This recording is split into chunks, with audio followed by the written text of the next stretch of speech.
Standing here before you where some find my takes to be wrong when it comes down to video games and some movies. That's not what I'm here to say, in case you're not aware.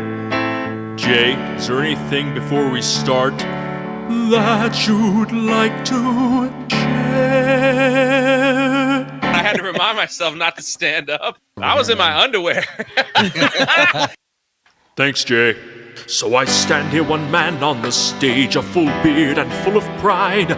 But how I wish I could express a far more different side.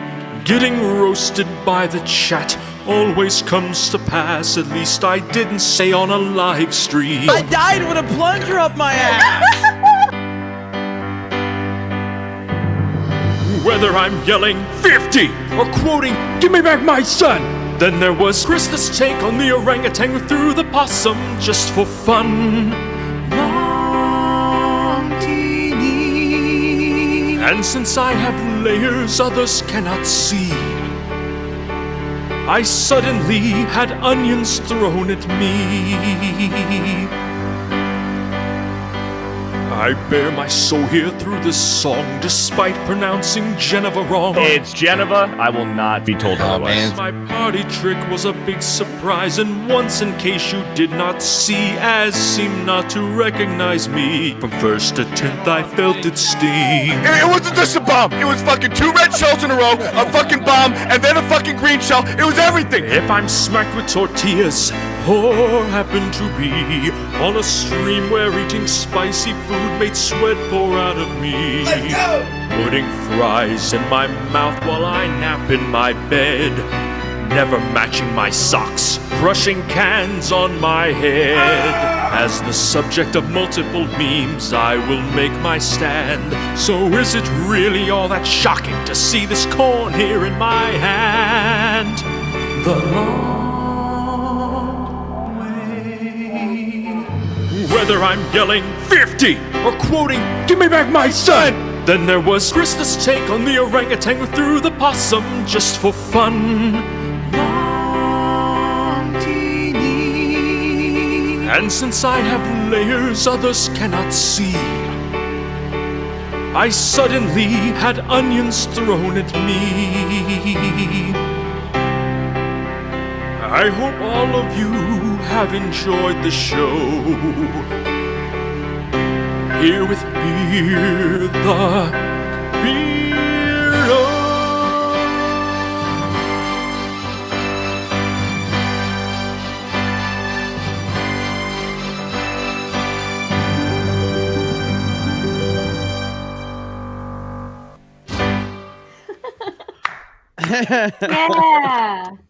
Yeah. Welcome into Tuesday night's main event. Holy crap. Jonathan Chesser, once again, he's basically just making songs of everybody on the team at this point. So shout out to Jonathan Chesser. I know the mods are in the chat, so they can drop links to his channel. We appreciate him. He's made one on Ryan, or Jay was the first, because of course Jay is the first. Ryan, Beardo, and we'll see who's next. We'll see who's next. But welcome into Tuesday night's main event. We have a lot to talk about tonight, and we got a full panel. We got people here. We got gamers here. We got women here. We have black people here. We have toxic white males here. We have everything covered here, unlike Disney. Unlike Disney, but we are here. So hi, everyone. And man, I'm ready to get this party started. We got young Ripa, who, look, the reason we were late was because Johnny decided to talk about Ripa being the number one. What was it now? How did you word this? Yeah, I don't know what it was. No, I don't know about number one. But if you look up black man with an AR, Ripa is the first guy to come up ahead of like a million followers, right. Gun activists like Julio Noir. It's amazing. He's a celebrity in our midst. That's right. Black man AR on Google. Right there, right in the front there. Yeah. So that created a conversation of things that we can't really talk about much here on YouTube. We got to do a video on Rumble, Jeremy, where we all like show off the guns that we, because before the chat, there was a gun show going on. Yeah, I'm not talking about muscles. I'm talking about real guns. Yeah, so I was like, yeah, we can't do this one, but that might be maybe a Rumble exclusive down the road. We will see. What's up, young Rippa? How you doing? Oh man, I'm doing good, man. It's another fucking Tuesday night's main event. Glad to be here. We've been staying busy. Next week, Alpha Core is officially going to start fulfillment, so people are going to start getting their books in hands. It's going to be really fun. Closing in on 1.1 million as well. So numbers continue to go up. So appreciate everybody, the support. Can't wait for you guys to get your books in hand, man. But we got a lot of stuff that I'm sitting on that I'm NDA'd out of, and I just can't wait to get some announcements going because we got a whole lot in the works. But since he's not here, I do want to give a big shout out to my man's Drunk 3PO. Agamatic Chronicles Green is set to be launching very, very soon. Also, on top of that, he has talked about some other aspirations with what he's going to be doing with Blue. If you guys want to go check that out as well, as a huge announcement. It's great to see him kind of dab into that, and I just wanted to give him a shout out because I think that's going to be massive, man. So big shout out to our man's Jay. Yeah, shout out to Drunk 3PO. He got the green balls in the chat now, and very exciting for his latest announcement. And yeah, man, I love everything going on, and it's all a testament to all of you in the chat, as always, making it possible for us to do all of this. And so it's damn good to see. So we got Stuttering Craig from Side Scrollers in the house. What's up, man? You know, just for giggles, I thought I'd search Stuttering Craig with an AR on Google. And you know what I found? I found the first thing is a Reddit post about how I've gone off the deep end. Which is all right. That's what they say when you use guns, man. Right. Apparently, people really hate me. I don't even understand what's going on. Welcome to the club. Dude, if Reddit doesn't hate you, you're not doing something wrong in life. You have to have an entire fucking yes Reddit dedicated to you. Then you know you've made it for sure. Yeah, that's a medal, man. That's a medal. Well, yeah. What the irony of all of it is, I didn't know. These people are just on the internet, just typing very furiously and angrily about me, and I have no idea that they're mad at me, which is kind of the funny thing about it. So, whatever. Yeah, glad to be here. I'm really excited. It's always fun to be on Tuesday night with you guys, and we got some good stuff to talk about tonight. It's gonna be fun. Hell yeah. Well, I decided to search Jeremy Geeks and Gamers rifle. Oh, and here's one that came up with me. This is a thumbnail that I had a while back. I remember that. That's cool. Hey, that's what's that? What game is that rifle from, man? That's a Return of the Jedi rifle. Oh, one of the blasters, like a blaster. Nice. Yeah. So, so that's old. That's before the gay lights. yes. That's before the bisexual lighting and everything. So, yeah, I remember I made this I think I made this a thumbnail. Yes, I did. I made it a thumbnail intentionally. I was like, I can't put a real gun, so let me get a Star Wars gun and a Trump doll to piss them off in the thumbnail. And it's not the thumbnail; it's someone's screenshot from the thumbnail. Make toys great again. That may be the most Jeremy thumbnail in history. Yeah. That's pretty great. That's pretty great right there. Pretty good, man. So, we got Dan Vasquez in the house. What's up, Dan? What's up? I'm here. Always great to be here, and I have nothing to promote today. Nothing. Man, just here to hang out. Man, it's not like he wanted me to talk about that he's in a battle with Nerdrotic for a million. Oh yes, subscribers. please. Yeah, I mean, I'm sure it has. But tell Nerdrotic I'm coming, and Christmas is coming with me. Man, so when did you make this bet with him? Was it around 700,000 subscribers? Is that what it was? It was when I was like 30,000 behind him. And we had about 700,000, and it was like I was about to release my Amazing Grace cover. I was just about to release it. And I said, this motherfucker's talking shit to me on Twitter too much. I'm gonna put him in his place. Well, that might backfire. Let's see. The fact that you're both over 900 and he is now taking the lead back after the Marvels, which we all knew he was going to get a Marvels bump. We knew that was going to happen. And we'll see if Dan planned this one out perfectly or not. But as we've said, Dan is basically like he's missed a couple of key opportunities, and he's still in the running. I did, but it's like, man, I'm not doing this just to every time something comes up that I need to release a song, that now I need to stop everything I'm doing. Why is success worth it if I cannot enjoy it? That's true. So yeah, I don't want to stop what I'm doing just to do viral stuff. Yeah. But yeah, man, great to be here. Great to hang out. Hey, fuck you, because I have to wait for the latest Variety article to fucking get my views. Okay, so I'm sitting around just waiting for an actor to say something retarded. I'm like, hey, there's me some content. I'm not talented like you. So you're not lazy like me and chose content for passive income. You actually like what you do. No, just kidding. Got this shit out like 12 videos a fucking day just to get half your views on one video. So. No, man, I'm so lazy that being lazy is my greatest motivation to work. So that's what I did the past 4 years, to build my channel so I could be lazy. So yeah, but yeah, man, fantastic to be here. Yesterday I had this crazy, insane weirdo going crazy on my mentions. Super mad that I hang out with Geeks and Gamers, that I hang out with you guys. So I thought about it. I was like, I paused a moment in my day, and it brought me to reflection, and I stopped, I paused, I reflected, and I took my phone out and called Jeremy and said, hey man, I'm available for the show tomorrow. And he said, nice. And here I am. Yeah, I love it. Dude, nothing makes me happier than like to see people scream at other people for being affiliated, because at the end of the day, like that's just going to tell you that who you're hanging out with, you'll find out if they really want to hang out, or if they really want part of it, or if they're going to tuck and run. You know what I mean? And I'd rather find out sooner than later.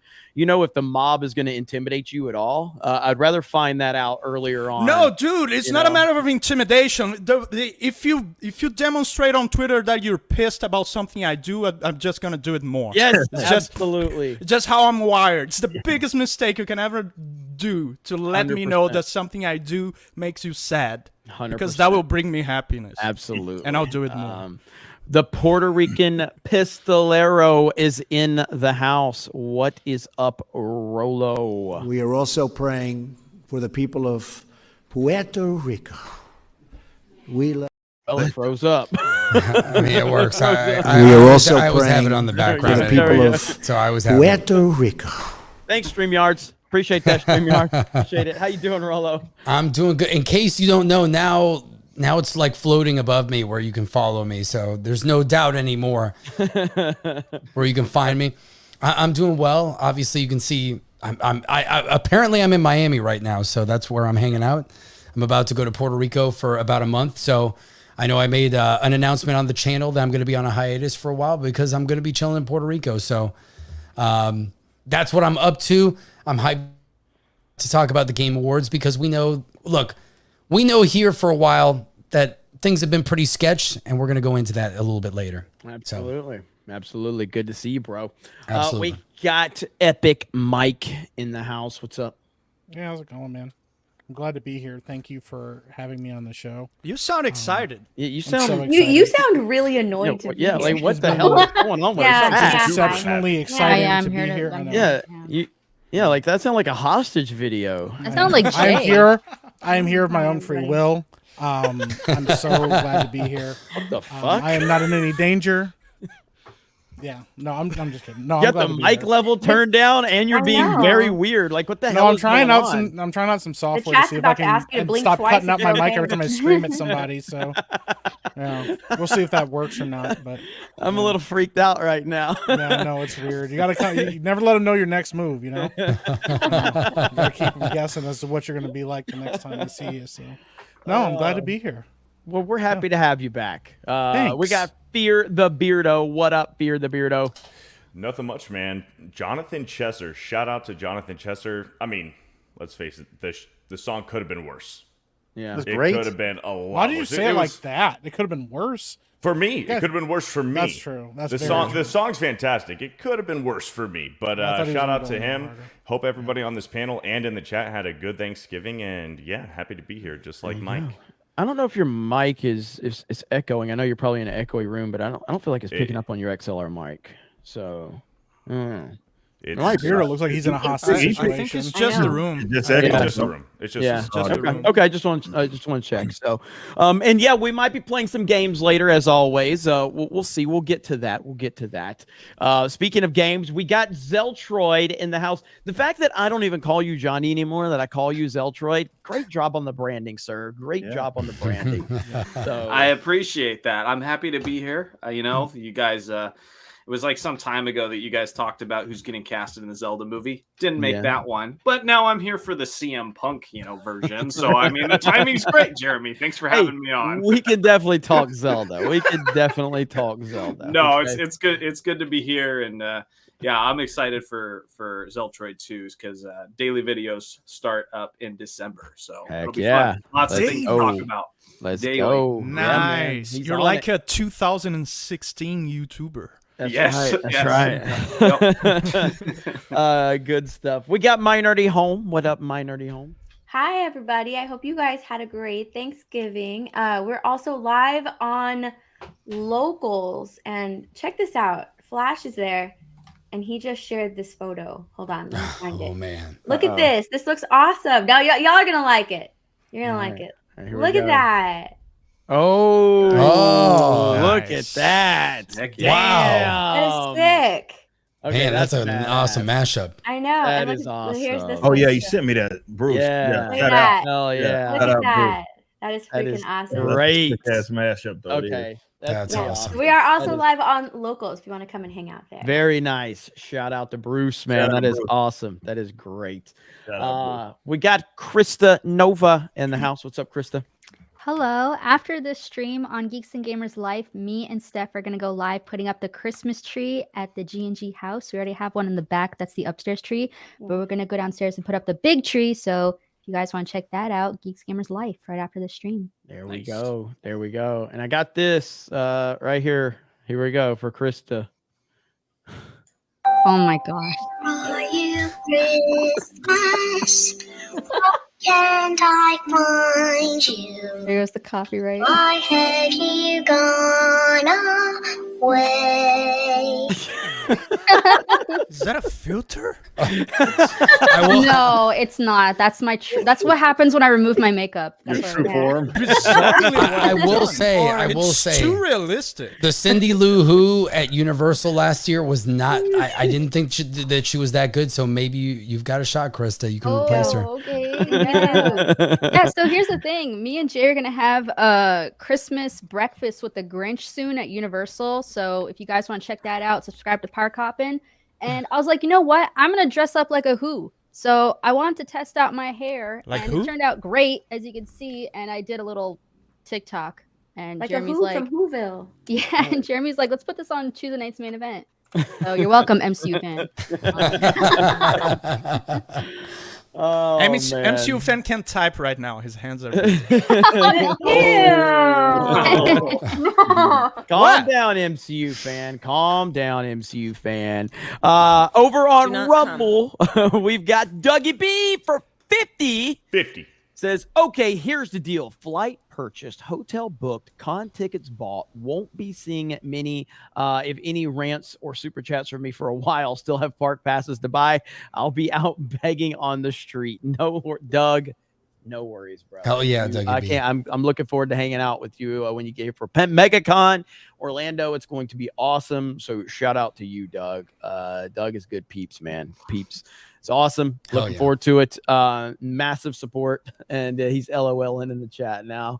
Over on Streamlabs, we got $100 donation from Ooh. Kim. And it says, stuffed your underwear and slapped your ass for $100. Hundy. It's pretty Hey, based. I'm all right with that. I got no problem. Hey, for 100, man. Bring and it a ride on. home. Hey, yeah, exactly. Yeah, $100 is $100. We had a 50 from Tomok, and I don't have the sheet pulled up right now. See if you can find that one, Beardo, because I don't have the sheet pulled up. Shout out to you guys, though. We got GJJ with 5 gifted memberships. Let's go. We've got Dom H with 5 memberships. Let's go. Zanaximus. I'll get to that one in a minute. Let me get Tomok's first. Go ahead, Beardo. Tomok for 50. I got a question for the minorities. Have any of you what I do? No, it's Jay. It's Jay. Jay said, I don't know if were you here when Jay did that? He's like, I was, yeah. Yeah, he's like, I got a question for the minorities on the panel, but it turned out to just be Mike. Just be fucking me, I guess. Yeah. I got a question for the minorities. Have any of y'all checked out the Attack of Titan fan game? And Jeremy, the Attack on Titan. Well, yes, Attack on Titan. And Jeremy, that guy put up a short. You may want to check. You may want to check out. It sounds like God. It sounds like God asking it with the echo and everything. Yeah, it sounds like God. It's like I've got a question for the minorities. I've got a question for the minorities. My children. And so it shall be. My children. Dude, I'm trying to find it. I think I bookmarked that one for that it was an Attack on Titan clip, and Tomok sent me the full thing on it. Here it is right here, I think. But yeah, it's fantastic. I can't find it right this second. But yeah, it's a fan-made Attack on Titan game, and it really is incredible looking. And I haven't played it yet, but Tomok sent me all the info on it. Let me see if I can find it. Game.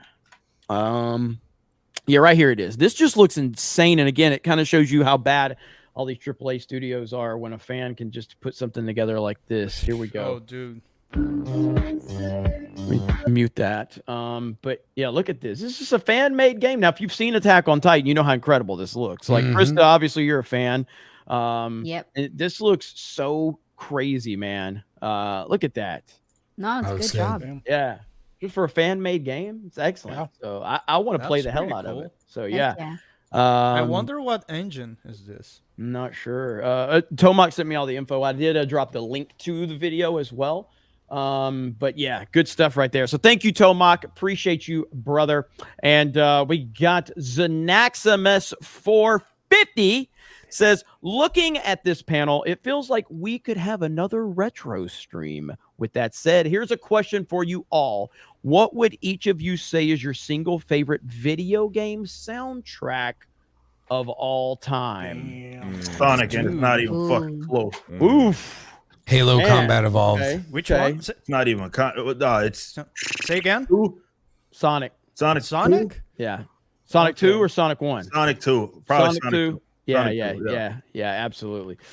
I gotta say, probably the most influential soundtrack for me it's Chrono Trigger. But if I'm gonna say the single song that a video game song that I listen the most, it's probably the Skyrim theme. Okay. Yeah. Are we going original soundtrack? Like Super Mario Galaxy or Halo CE is it for me? I was gonna say Galaxy. I was gonna say Galaxy. Arkham City's pretty good too.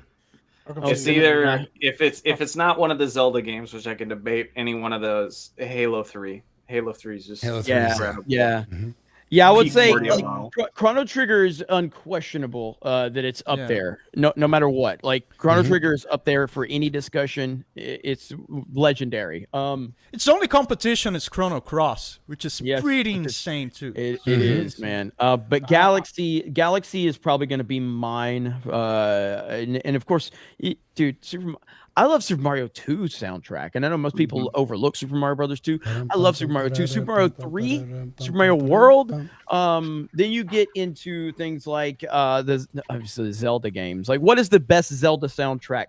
Link to the Past. Oh, dude, it's hard. It's Link to the Past, but even some ones like, dude, Skyward Sword is so good. Like the soundtrack, I get people hate on the mechanics and stuff, but that soundtrack is incredible. I actually really like Twilight Princess is so like ominous at times. I love it. I can't pick a favorite. It's like Wind Waker's fantastic too. Yes.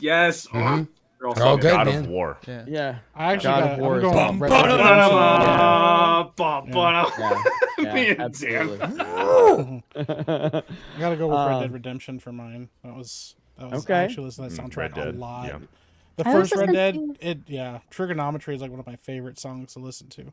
I always listen to Dire Dire Docks on Super Mario. Oh my 64. gosh, Dire So Dire good. Docks. You know, Fantastic. you know, a soundtrack's good though when you can just like listen to the main menu music on loop over and over again. Because like Super Mario 64, just na na na na na na na. I could just let that play forever. Like, Yeah.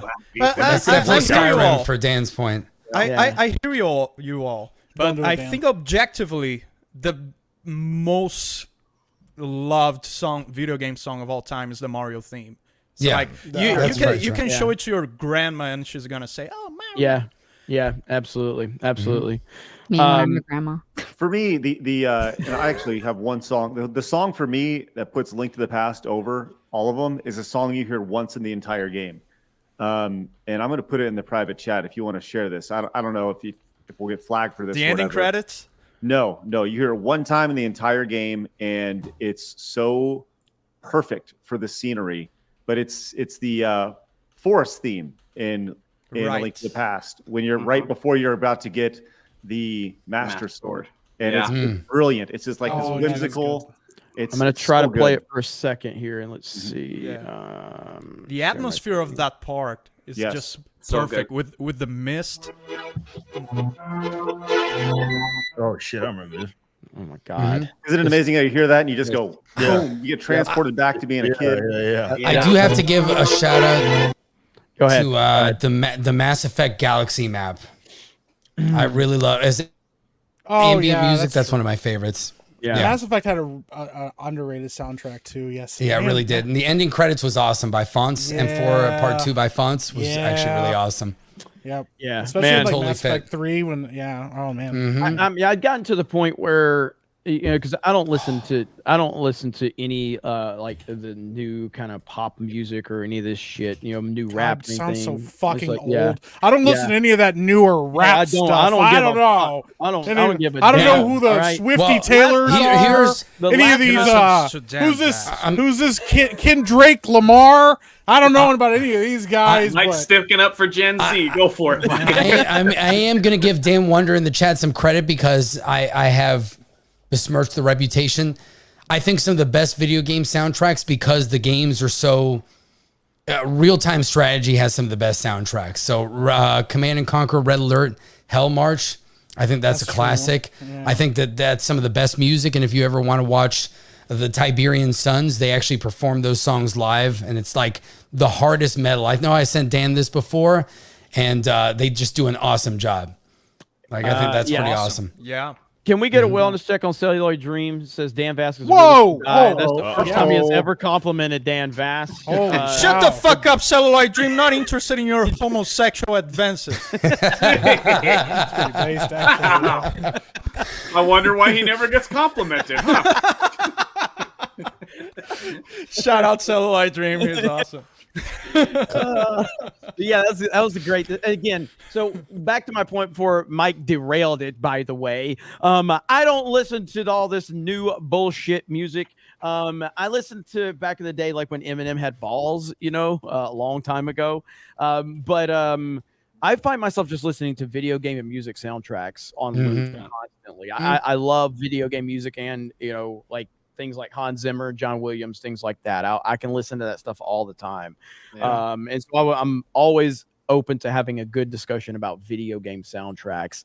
There's so much good stuff out there. As a matter of fact, today I retweeted Smooth McGroove because he's back, man. Yeah, and he actually it was Chrono Trigger, and dude, like I could play his without being hit, right? Unless he himself registers it in some kind of content ID. I don't know.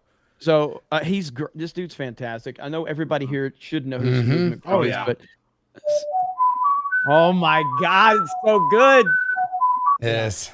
Got to start on Screw Attack back in the day. Did he?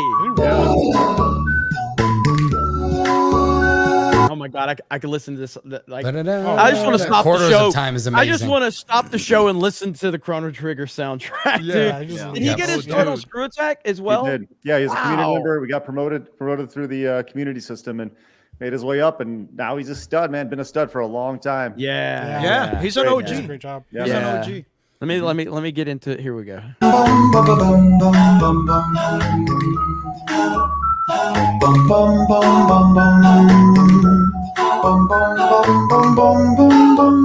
Oh my god, it's fantastic. I don't want to listen to all things. I don't know if he's got that claimed or not, but yeah, man, excellent stuff. That might be like Corridors of Time might be the best. Yes.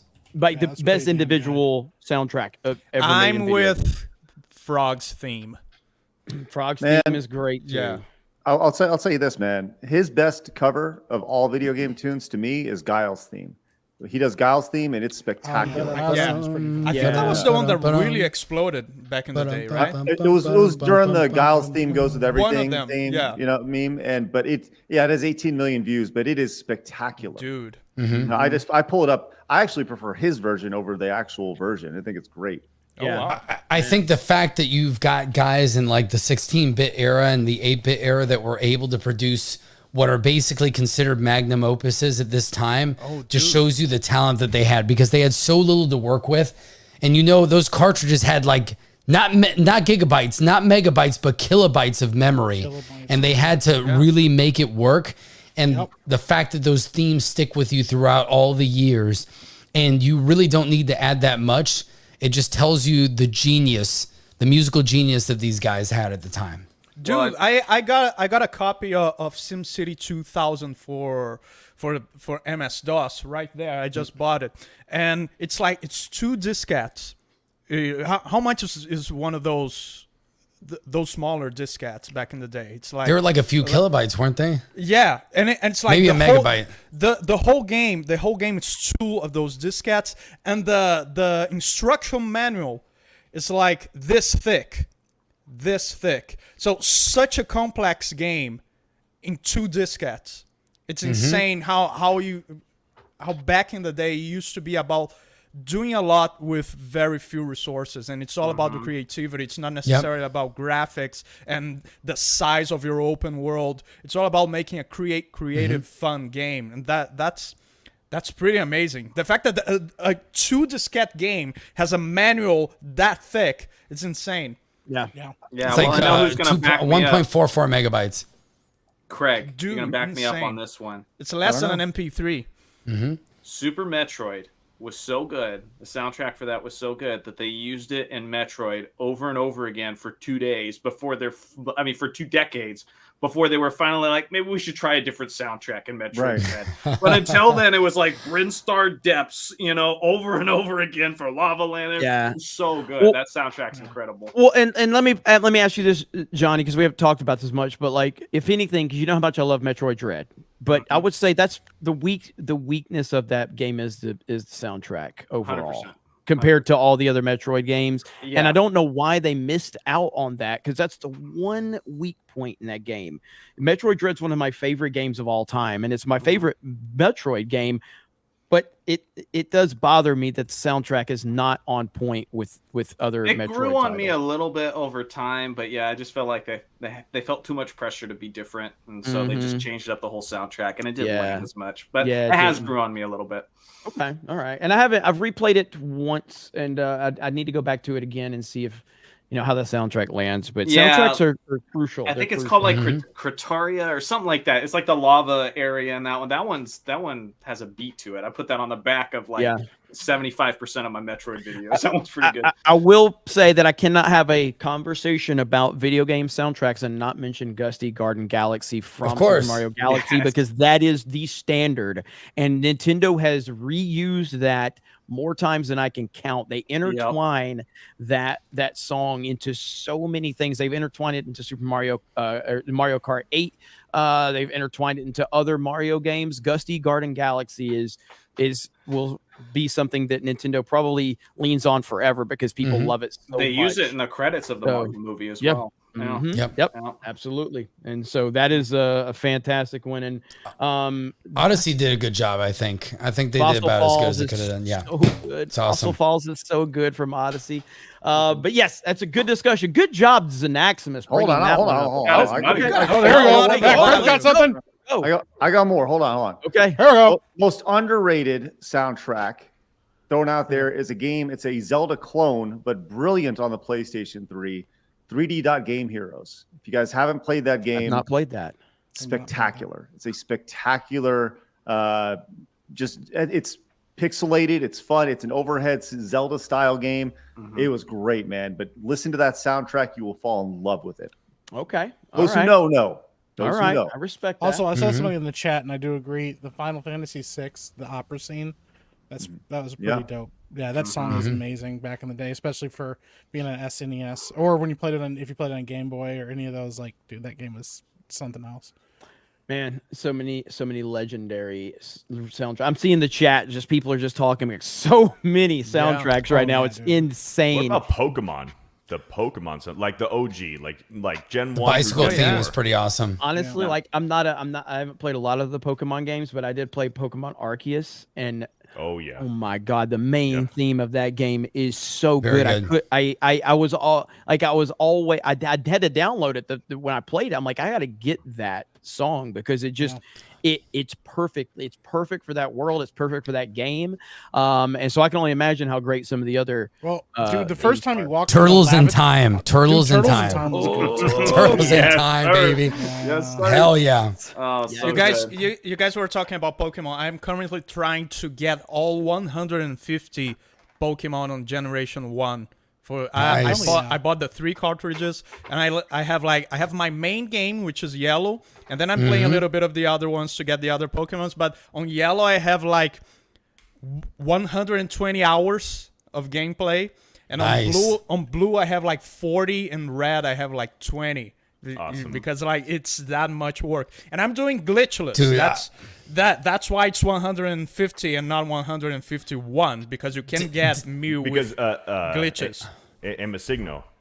No Masigno. Yeah, Masigno. Yes. But the way to get Mew legitimately, you had to be like in a Nintendo event or something like that. They used to even give you certificates to prove that you had the legitimate Mew and not a glitched one. I wish you had the experience, Dan, of being on a school bus back in the day and having to trade with your link cable on your Game Boy Color to get every oh man, those are the days, man. Instead, I'm those here trading with myself. If we're gonna talk about underrated, I'll talk about and this might be an underrated game as well. I played the hell out of it when I was a kid. But soundtrack wise, Wizards and Warriors on the NES. Really? Incredibly underrated soundtrack that people do not talk about. Now, the game itself, I would say it would be classified as underrated too. I don't think people talk about Wizards and Warriors a lot. So Wizards and Warriors is fantastic. It's a fantastic game, and it has a fantastic soundtrack. I'll give you another underrated one, and you got to play this NES game because it's so good. It's called Guardian Legend. The soundtrack's so good. It's like this Zelda overworld, but then there's also this like Star Fox overhead Gradius kind of. There's like, so you're a spaceship, but it's like a female cyborg who like she changes between she's a spaceship and it's got that Zelda overworld, and the soundtrack is incredible. The reason that did become a main franchise for Nintendo is because essentially the rights to the game got bought out by a company that isn't a video game company anymore. So it just kind of dissipated into not existing anymore. But that should have been a mainstay staple of Nintendo. So kind of a sad what if. But yeah, Guardian Legend on the NES. You know, check that out. Yeah, I remember the commercial for that. It was being sold with a game called Battle of Olympus, which Battle of Olympus was another Zelda clone. It was a Zelda 2 clone. But yeah, Guardian Legend and your Wizards and Warriors, man. I got to be honest, that game.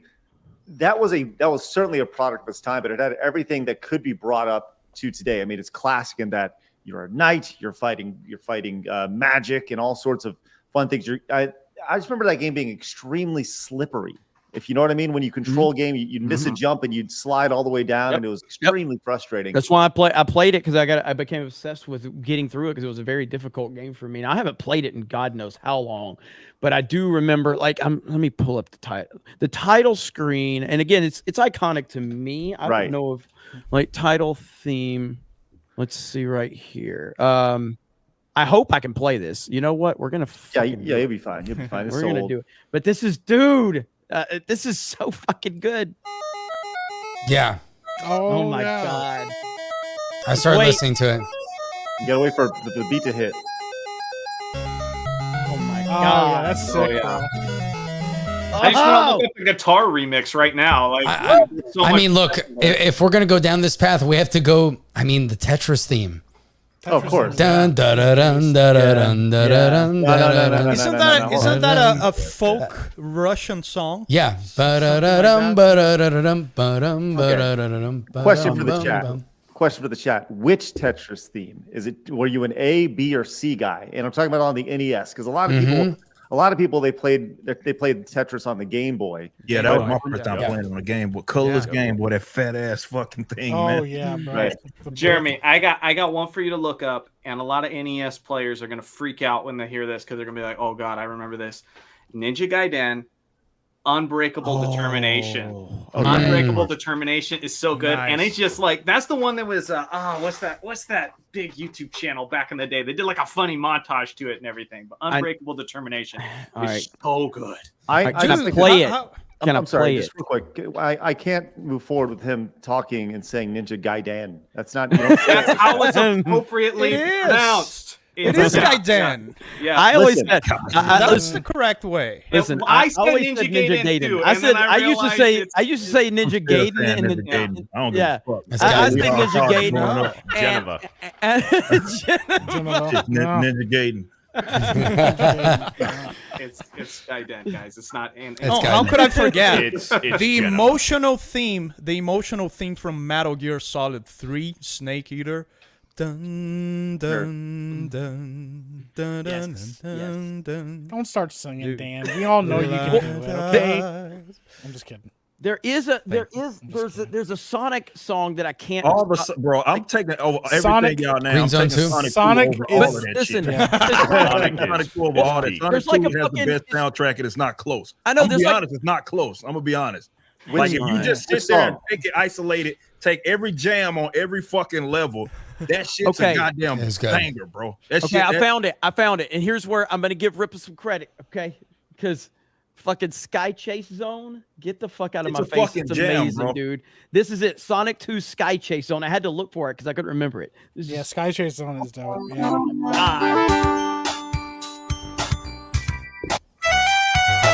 Oh my god, dude! I want to play this whole fucking thing right now. That sounds so hunky dory. Are you kidding me? Oh no, bro. Dude, I want to. I like Green Hill Zone. Green Hill Zone is my favorite. All but- that shit's I want fucking to see Green Hill's Ripper on cruising the- around yeah. town listening to Sky Chase Zone popping his head.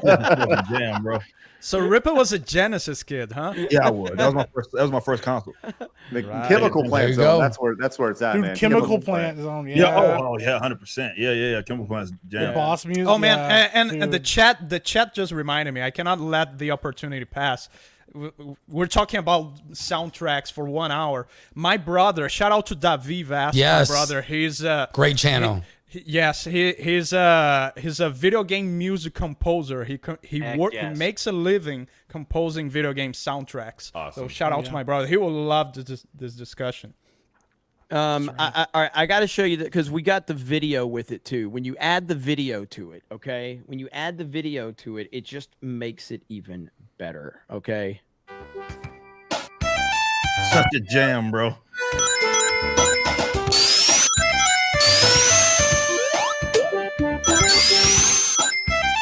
Oh my god, that's amazing. Oh my gosh. So that's incredible right there. So Hey, you guys need to at MegaCon or whenever it is, like you just need to have a video game music appreciation panel where That would be we awesome. do exactly this, except we take 30 seconds, a minute, and listen to every single one of these soundtracks, so we don't have to worry about YouTube. Yes, that'd be awesome. And everybody can jam out, and you'll hear the crowd go, "Oh," when you talk about it. Yep. Absolutely. Absolutely. I play piano, so I play like different video game jams on it. My dream is to be at like one of those video game cons and just play to put smile on people's faces. It's just when you just hear something familiar like that and people know what it's from, it's just like the best thing. So yeah, absolutely. Awesome. Well, Xanaximus, you got your money's worth on that one, buddy. So that was a good good topic right there. We appreciate that. Thank you. Xanaximus, another 50. 50. And he says, wow, didn't think the discussion would go so far. Hey, man, that's what it's all about, man. So we appreciate that. Another very niche series that always has music is the Wide series, pronounced similar to Fleece from Nihon Falcom. Check them out sometime. Well, thank you, Xanaximus, and appreciate that, man. That was an awesome discussion, and one we could probably have for another hour, 2 hours. You know how that goes. I gotta get Craig's take on this. All right, Craig, didn't Movie Bob work for Screw Attack? Any funny stories about him you'd be able to share? Was Movie Bob involved? Yeah. So here's what is awesome about Craig. Screw Attack's legacy is there's so many people that are attached to it. That's a testament to what you created. That is awesome, dude. Yeah, so, they don't want to be attached to me now. They hate me. Yeah, I know. I hate everybody here too. It's crazy. That's how it is. That's how it is. It is what it is, man. They're lost. So we did a contest a long time ago called My Vids Don't Suck, and it was essentially a user generated tournament where we asked people if they wanted to be a feature on Screw Attack, and they submitted their videos. So we did like a tournament style where we had 8 different users, and Movie Bob was one of them, and he ended up winning the contest, and he became a feature because of that.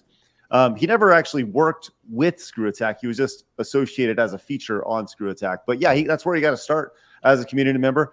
And I'm sorry, internet. No, I'm just kidding. Damn. But I'll say this, Bob. I haven't talked to Bob in a long time, much like I hadn't talked to Darkside Phil in a long time, right? But Bob legitimately was never anything but incredibly nice to me.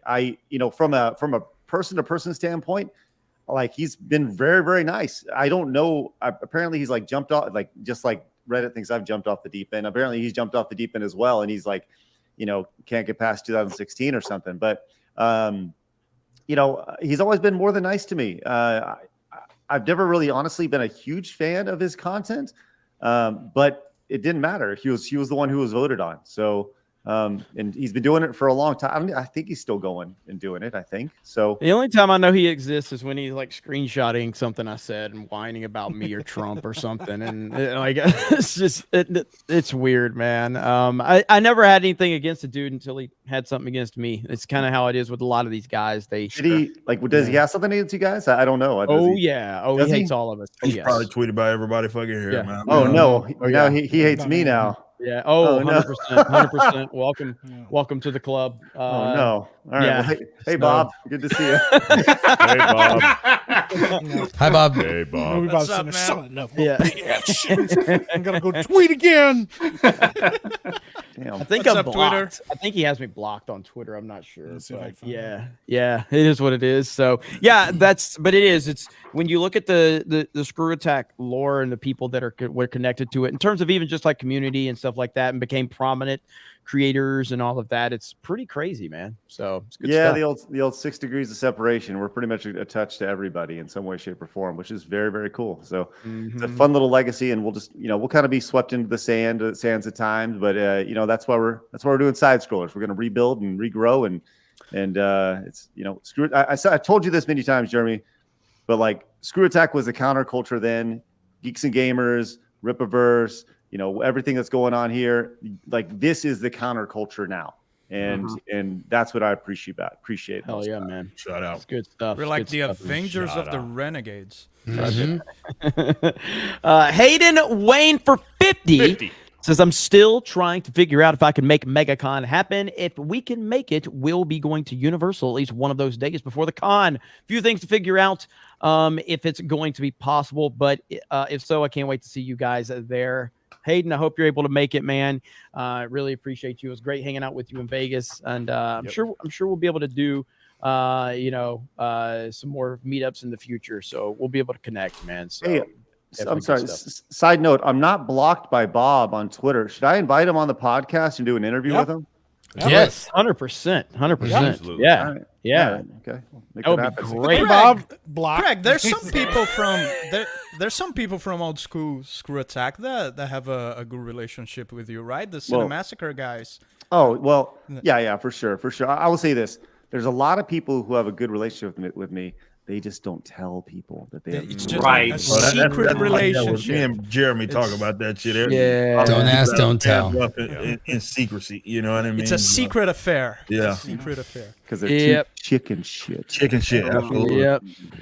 Yep. Gotcha. I'm trying to see, like, what is his at? What is his at? Movie Bob. It looks like it's at Twitter. Okay. I'm The not underscore movie Bob. Yeah, I'm not blocked. Hell yeah. I'm blocked. How come I'm blocked? This is an old account, maybe. I don't know. I just looked it up. I'm blocked. I feel like Steph I was is blocked. nasty on Twitter. Maybe I was blocked from my other account that I was using when my primary was suspended for like the year or whatever. Yeah.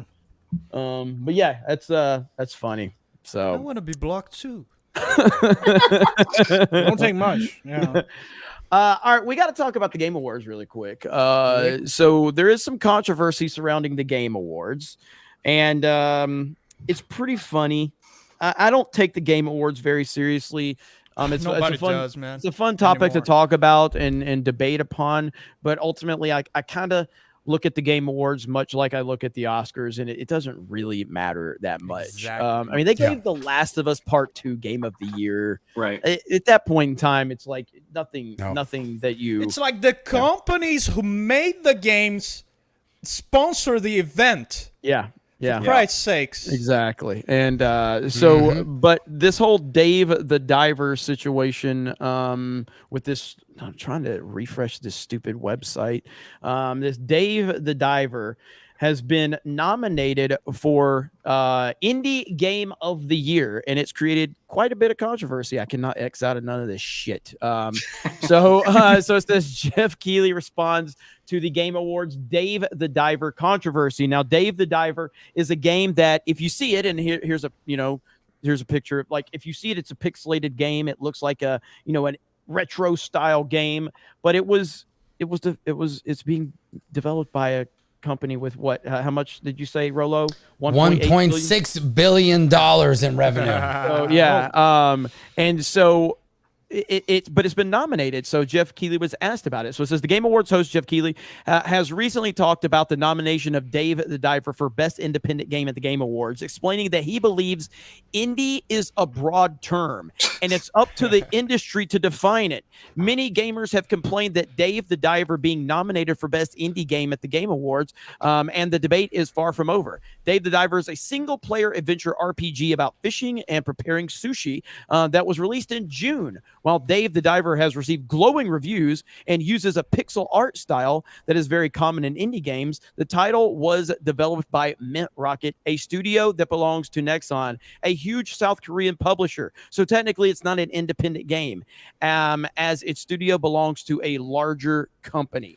Hello, fellow indie gamers. Exactly. Yeah, that's exactly how it is. Exactly. Now, Keighley has talked about the decision to include Dave the Diver in the Best Independent Game category in a recent Q&A. According to Keighley, the whole idea of indie means different things to distinct people. No, it doesn't. It literally doesn't mean different things to different people. That's not... How do you... That's not how words work. That's the way of not offending anybody. I'll say this, and it may be to the contrary. To be fair, yes, it kind of does, though it has a distinct meaning. A lot of people associate independent with not mainstream front customer facing. It's like when people use the term independent to basically, in comics, for example, to describe anything not Marvel or DC, when it's like all of their, for example, economic structure is the same exact way. They go through the same distributors and all that stuff. So Yeah, I agree. Like independent should mean to me, it means that it's less mega corporate and it's more whoever creating it is essentially owning everything top to bottom, or at least the vast majority of it, which usually mega studios and AAA, as we describe them, don't have. But some people, to be fair, yeah, they'll say independent is basically anything not associated with fucking Blizzard and whoever else. So I see. So out of the mainstream, and such mainstream to be determined by each individual industry. Yeah. That's how, unfortunately, how some people, I don't describe it like that. I look at independence at a literal term, right? If it's a studio and they did everything top to bottom and they're not like attached by some let's say a parent company, right? That's independence, right? To me is what it is that I see. But again, it's now it just means not mega corporation is essentially what it means now. And it's like, I get it, but that's not necessarily accurate, because you can be a big company and still be independent. You can be a smaller company and still be independent. It's just what does it actually mean to whoever you're asking? Right. That's a good point. So it says the whole idea of indie means different things to different people. So he considers the term to be very broad. In the video, he asked, does independent mean the budget of the game? Does independent mean where the source of financing was? Is it based on the team size? Is it a kind of an independent spirit of the game? Well, again, you guys made the fucking award, so you guys need to define what the award means. That's true. You know what I mean? Yeah, you would expect that for an award, that should be an objective standard for the company to be measured against. Yeah. So absolutely. I mean, because if that's the case, let's just nominate Super Mario Wonder. Nintendo is out of the that's console built race. organically. Yeah, exactly. This is all, as you said, this is all arbitrary stuff. It's designed. Jeff Keighley is the guy who designs this whole thing. Like, I've been very critical of Jeff Keighley over my time online. He's your average like fence sitter. He is your typical, like, he drives a Prius. That was like the running joke back in the day. Like he is like your milquetoast generic guy, right? And he doesn't want to hurt anybody's feelings, but he wants to look cool while doing it, right? That's the biggest thing. And I will tell you this: he went out on a limb to start the Game Awards, and he put a lot of money to do it. And I think it's really great of him to do that, but he is so wishy-washy when it comes to answering little things like this. And this is something I've never understood about the guy. He knows everybody. He wants to be friends with everybody and be so sweet. And the idea of, like, as Ripa said, you make the category, Dan said this, you make the categories, you design it. It's your job to come up with the rules here. And the fact that he can't come up with his own rules, that's insane. It's insane. Absolutely. I'm looking for what was actually nominated in this category. Completely, is BattleBit Remastered? Does that qualify? Because again, Fortnite. like BattleBit Remastered was made by three guys. You know what I mean? Sold 2-3 million copies, and dominated Steam sales for months, or at least weeks. I don't know about months, but I don't know how BattleBit Remastered's done now. I don't know if they've continued to keep it developed. I did purchase the game, played it a little bit. I was waiting for controller support because I'm a boomer, and but like, that's not in there's no way you can compare something like Dave the Diver with its backing to something like BattleBit Remastered. You know what I mean? So, but yeah, I mean, overall, like the Game Awards to me it's a dog and pony show just like any other, and it's corporatized. And again, when The Last of Us Part 2 won Game of the Year, all credibility was gone. The gay awards. Yes, exactly. Like, Rolo, what are your thoughts on all this, as we were talking a little bit about it? Well, look, it's like anything else that we've seen throughout Hollywood and everything like that, that eventually, when something gains enough prominence, it becomes basically an advertising campaign. And that's kind of what the Game Awards has become. I think that a lot of people started watching it at first because they're like, oh, look, here's like a legitimate award ceremony that has great branding. The industry's behind it. The production value is awesome. And I think people are attracted to that at first. But as time goes on, you notice that it just becomes commercials for premieres and all this stuff. And you realize that a lot of these developers are paying to be on that stage. They want to gain their prominence. And I mean, let's look at, to use the example, independent media, the political space. We've seen how the major corporations have been delegitimized over the years. We see how the games media has become delegitimized over the years. So it's interesting that the Game Awards was able to make a kind of gain this prominence in the post-Gamergate era, where we started, watching channels like, Geeks and Gamers, getting independent opinions and things like that, where YouTubers, basically their opinions became what people looked for, because we saw that we were going to get an honest, an honest opinion on the media that was coming out, whether it's movies, video games, TV shows, anything else. And now I feel like the Game Awards has become kind of this behemoth because it's gotten so much industry backing that it's kind of going down that same path where it's going to start collapsing it on itself. People are going to scrutinize it. And when you have so many independent commentators, like everyone on this panel, giving legitimate opinions, it starts basically diluting what the Game Awards is all about. And you can see throughout the different categories, there are a lot of games that a lot of us would probably agree should have been nominated here that weren't. That's always going to happen. There's only so many games that you can nominate in every category. But I just think, I think again, kind of to Craig's stance, Keeley doesn't want to rock the boat. And I think that's what happens with a lot of people. They make their ends on a certain industry, and eventually once they have that access, they're too afraid and they're kind of paralyzed to do anything else. And they just don't want to give their own opinion. They broaden things. It becomes diluted. And I think it kind of goes to like indie, like what is an indie game? It's kind of like, well, what is a woman? What is a man? That's basically, these definitions become blurred after a while in order to be inclusive and to have diversity. And eventually it doesn't mean anything at the end of the day. And I think that's where the Game Awards is going. Is this where I'm assuming these are the nominees? Yeah, he put it in the chat. He put it in a private chat. Roller did. Okay. I put all the nominees there, and you can check all the categories. How is now? Maybe it's the way that the qualifications go for the. How is BattleBit Remastered not nominated?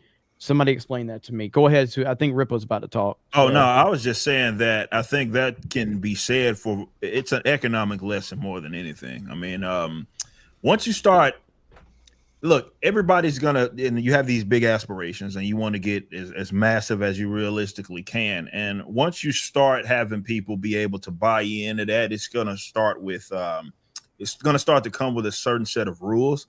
And the more you abide by them, the more difficult it is to like go backwards, right? So when this thing became the behemoth that it is, and now you have all these major players that are a part of it, and studios and whatever that see some sort of legitimacy in it.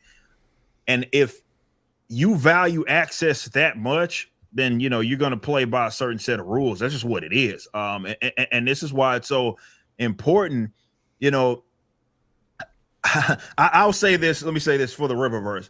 I've probably turned down as much money as I've fucking made, to be completely honest. Because people start calling, people start wanting to pitch. Dude, I completely believe you. And they want to be a part of something, but all that comes with it, with some rules, right? It always, if I wanted to make the most money as I realistically could in the shortest period of time, sure, I could do that. But the Riververse will be a shell of itself if I was taking on all of that stuff. And some people, it's valuable to them, right? They'll get their little pocket of time where it's like, oh, this is awesome. He took a great risk. Studios are now starting to get in on it. They're starting to buy in on it. And now you're like, well, shit, in order for it to maintain this prominence, I can't rock the boat. I can't do things that are mildly sort of controversial. And I certainly can't be objective. And that just comes with the territory. You see that in every single industry. That's just what it is. So you got to learn to say no. And for some people, that's just such a difficult thing. I can confirm with Rippa that because I offered him $50 to wear a MAGA hat. He told me to go fuck myself. I totally believe it. But yeah, Rippa, before I started YouTube in 2017, I went on a crazy rampage of sending emails to a bunch of record labels, trying to get a label to sign me up. And I had an album ready, and I sent probably like 40 something emails. And like the ones that responded to me, they either turned me down or gave like egregiously bad deals. So I decided to go independent after that. That's when I started YouTube. Now I have that list of companies that I send those emails to, and I do a little check mark beside their names every time they send me an email today asking me to do something. They want a piece. And it's like, and I have like 20 something of those companies, more than half of those companies that I emailed back in the day already with the check mark. My goal is to complete them all. that list. To get them all. But that's not just out of spite. It's a little bit out of spite, but that's not just out of spite. It's genuinely not interesting to me to be with a record label in my position right now. I have all the freedom to be here with you guys. I have all the freedom to write songs about shows that I enjoy that some people might find controversial, or write songs about man buns being gay in case I lose to Gary. So I wouldn't give up that freedom. And it's like the record label life. It's really, you become an employee at the end of the day. Yeah. You become an employee. I'm not interested in that anymore. I have a strong experience like that with what Ripa was talking about. I love gaming over here, but what I'm known for is my basketball channel. Yeah. And when my channel was small, under 10,000 subscribers, I was actually reached out by a network of the NBA. I mean, the amount of like affiliates, contacts, and I'm seeing guys who signed up to be a part of that network who are now sitting courtside every once in a while. They've met guys like Giannis at 2K events and things like that. But what you're giving up, they made very clear, a lot of creative decision making you won't have. So you can't say anything negative about LeBron James. You can't talk about how you prefer 90s basketball more. You don't dare bring up the fact that like the NBA, kneels to China and, wants their money and all that sort of thing. You can't say any of that. So it's like golden handcuffs. It's like, and I'm glad I turned that down. And I still have people on my channel all the time saying, oh, you should be on ESPN. You should be on Bleacher Report, all this sort of thing. And it's like, no, what I have now is being a competitor to those guys. They hate me. They hate me because the people who are sick of the NBA today, they go watch me. And so to me, as a more independent, I make the creative decisions around here. I have more pride in that, but a lot of people just don't get that. They want that sense of identity. They want that affirmation. Yeah. It's the fast track to the money is what it is that they want. And you might get that, right? It may be short-lived and you may derail any sort of money that you're going to make in the future.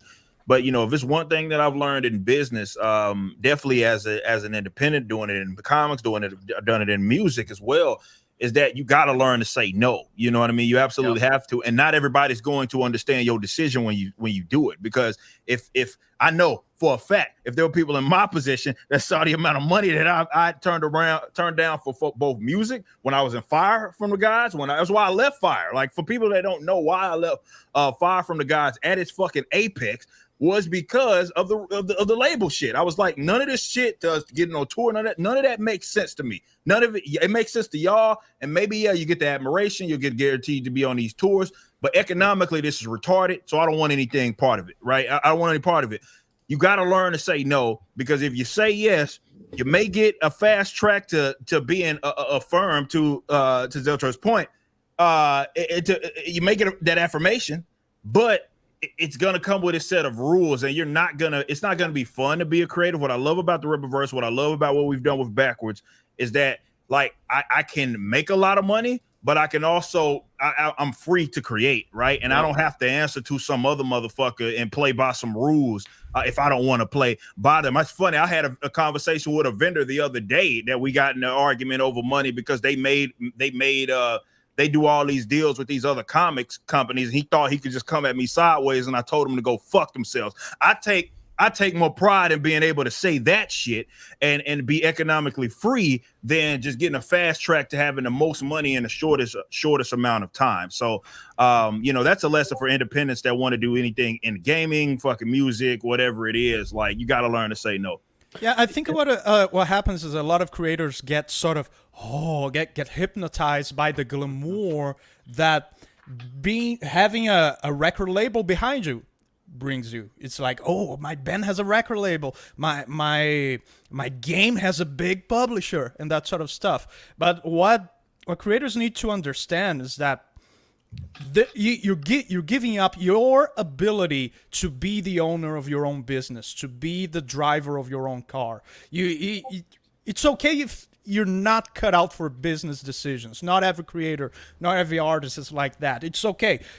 I wasn't born knowing how to manage my own career. I decided to learn it because I valued freedom more than the hassle I have to go through to learn that. So that was cool to me. But if you don't want to learn, okay, get a publisher, get a record deal or whatever. But just realize you're not the owner of your own destiny anymore. Yeah, no, you're an employee. Dan was making such a good point, but I almost laughed when he said glamour. How do you say it? Glamour. Glamour.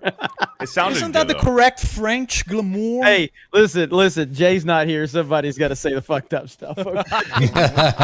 Hey, I will say this, and it goes back to the Game Awards side of this. It does come down to access. As somebody who has had all the access in the world, I went to the gaming event that actually caused the FCC to create regulations about things that were given to creators. To creators. Like, we were flown in helicopters, we were given PlayStation, we were given all this stuff, and then after that, people had to start telling people what they got from these companies, and it was insane. Now, that's what IGN, that's what GameSpot, that's what Kind of Funny, that's what all these brands that, once again, make no mistake, Kind of Funny is owned by Greg Miller, but they are bought and sold for by 100%, right? 100%. You're not going to get an authentic opinion from them guys. No. And look, I like Greg. I've known Greg for a long time. I'm sure he hates me now, but for the record, I fucking hate Greg. So that's fine. Nice balance, right? Greg's always been nice to me, but at the same time, I see right through the veil, right? Yeah. And that's the reality of it. Every single person on this panel, whether it's in comic books, whether it's in music, whether it's in movies, whether it's basketball, whether it's Geeks and Gamers, whether it's podcasting, side scrollers, whatever, whether it's growing a freaking beard right below me or shooting guns, listen, everybody here, this is your punk rock of their spaces. These are the people that say no, and these are the people that want to challenge the authority. And that's the thing that makes this show unique, is that it is everybody who says no and is willing to say no. I've said yes plenty of times in the past. I've sold my companies before. And you know what? I keep going back because I know that after I sold Screw Attack, and you know what? It hit an iceberg, right? As soon as I left, they had to rebrand the whole thing. And I know that I can bring something back and do it better than what they thought they could do with my ideas. You're doing it. Well, you're right. And we're going to do it, right? We're growing every day. And the thing is just like everybody else here is. And that's exciting. So I hope that, when it comes back to the Game Awards side of things, look, the Game Awards and the whole award show idea, everybody who fawns over that stuff and says, oh, and you got to go. We're dealing with a part of an industry that is dated, that is old, that doesn't even need to exist anymore, because the audience has changed. It used to be about access. Who gets the first review? Who gets the first trailer? Nobody cares about IGN anymore. Nobody cares about that first access, because the audience has changed and they're willing to wait to hear from their trusted personality that they like. They're willing to wait to hear what Beardo has to say about his favorite game, or what Rip has to say about his favorite whatever. And they're willing to wait 3, 4, 5 days until they've gone through and played it honestly without having to worry about what the developer or the publisher has to say. And there's like you said, no golden handcuffs on the idea of, we'll give it to you, but here are the guidelines. Everyone's done with that, and I love it. Yep. Well said. Well, yeah, like the whole access thing. Like I recently went to a Trump rally, and for my personal channel, and I was sitting in the cheap seats just like everybody else, and everybody in my chat, they're like, man, Jeremy, get some connections. And I'm like, I don't, even with MAGA, I don't really fucking want it. I don't care to be like, there's so many people that want that so that they can take the picture, but they don't believe in anything going on. You know what I mean? They just want it for the clout. There's a lot of people, shout out to Dave Rubin for that. There's a lot of these people that just want the clout, but they don't believe in it. So like, even for something that I'm so passionate about, I don't really even want the access to it. You know what I mean? I just want to be there and be a person that's experiencing it. I don't really want to be backstage or have press passes and all that. I remember the first time I got press passes for a con. It was Pensacola, which I'm banned from now. Shout out to Pensacola. But I got press passes and I was really excited. And this is before the world broke in 2016. But you know, I was really excited. It's like, okay, this is cool. It was awesome. That, you know, I felt like we worked for that and we earned it. And this before we had a big following. And then later on, obviously they revoked my press passes simply because I wouldn't take a stance on Vic Mignogna when I didn't know the story. I didn't know Vic or anything, but I covered the story because the Pensacola Twitter account was searching people out on social media that were talking about Vic Mignogna and telling them you're not welcome at our con. So I covered it because I'm from Pensacola. So I got an email from the con 30 minutes after making a video where I did not take a strong stance because I didn't know the story. I didn't even know how to pronounce Vic Mignogna's name at the time because I didn't know who he was. They emailed me and they revoked my press passes immediately because I wouldn't take a stand. And at that point, I was like, none of this stuff is worth it, man. None of the con passes are worth it. If I have to have the right opinion, none of it's worth it. And I just want to be who I am. Like you nailed it, because to get access, what are you sacrificing? You're sacrificing, you're bending your knee for a $50 game, a $60 game, a weekend pass to a convention. Like, you're willing to bend the knee and pass all your morals over to somebody else for a con pass, you know? Like, that's the thing that I don't understand. Like, these people don't have spines for the approval, for the acceptance, clout, for the acceptance that this symbolizes. Yeah, I will say this: although we're talking about this in the sphere of like big media and connections, business standpoint, video games and stuff, this applies down to everybody in their chat and in the chat right now in their daily life.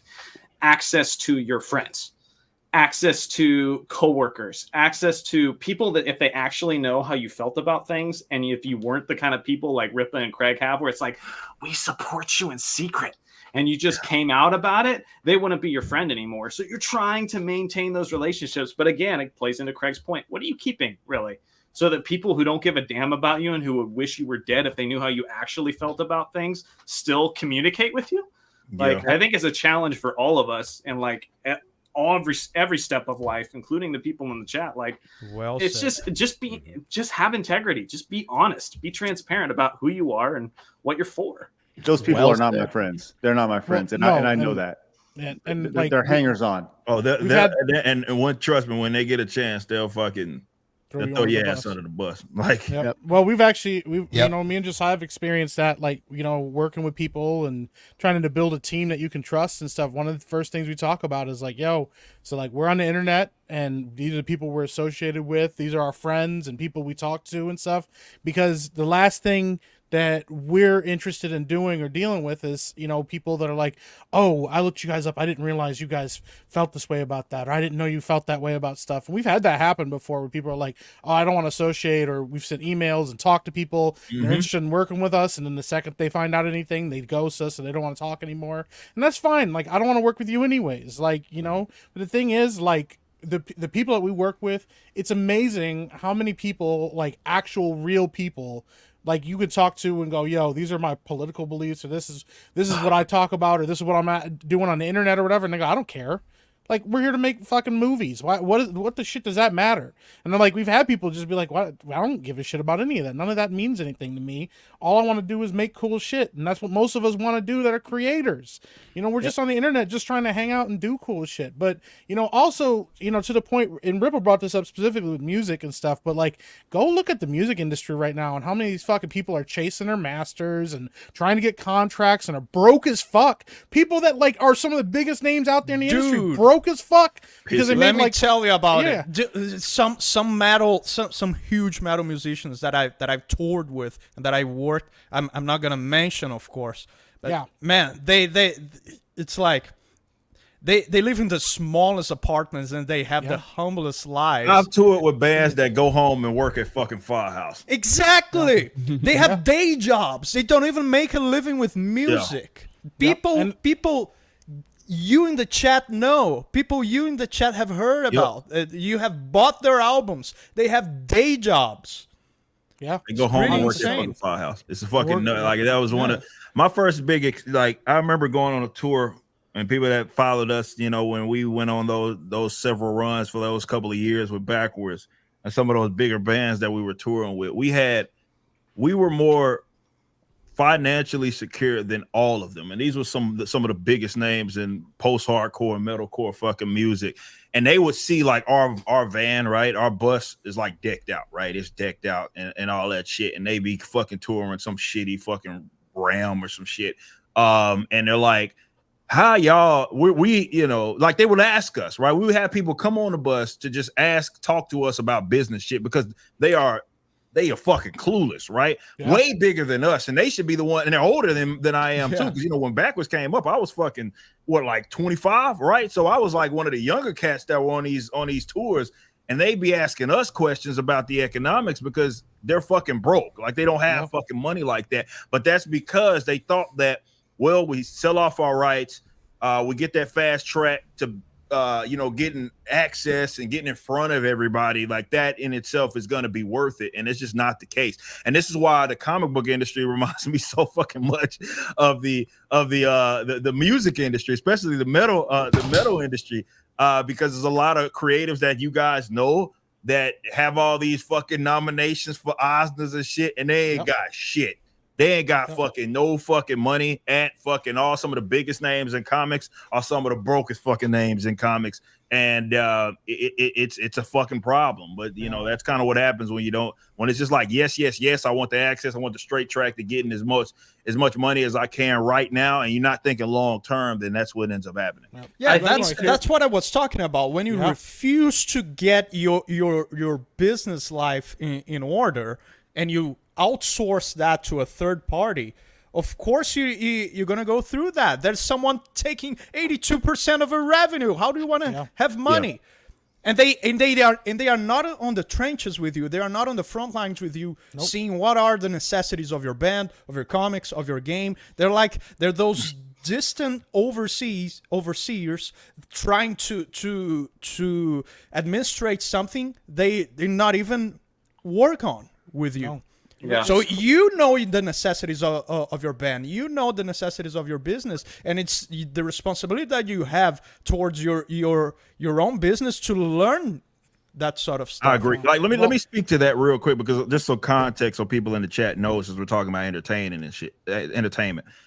Most deals go like this, and this is across several genres, right? They go like this, right? So the label is going to pay essentially for your production and everything and all that money. Sometimes you're not even going to have a say in that shit. They're going to want to go, they want you to go to whatever producer and all that. Yeah. And they're going to spend all this money. And sure, you might get an advance or something of that nature. You might get an advance or something of that nature. But here's how it works. And a lot of people don't understand this, especially when you talk about percentages. So let's say that you get like 10%, right, of an album, and that's being sold. You're not getting 10% of the album every time it sells.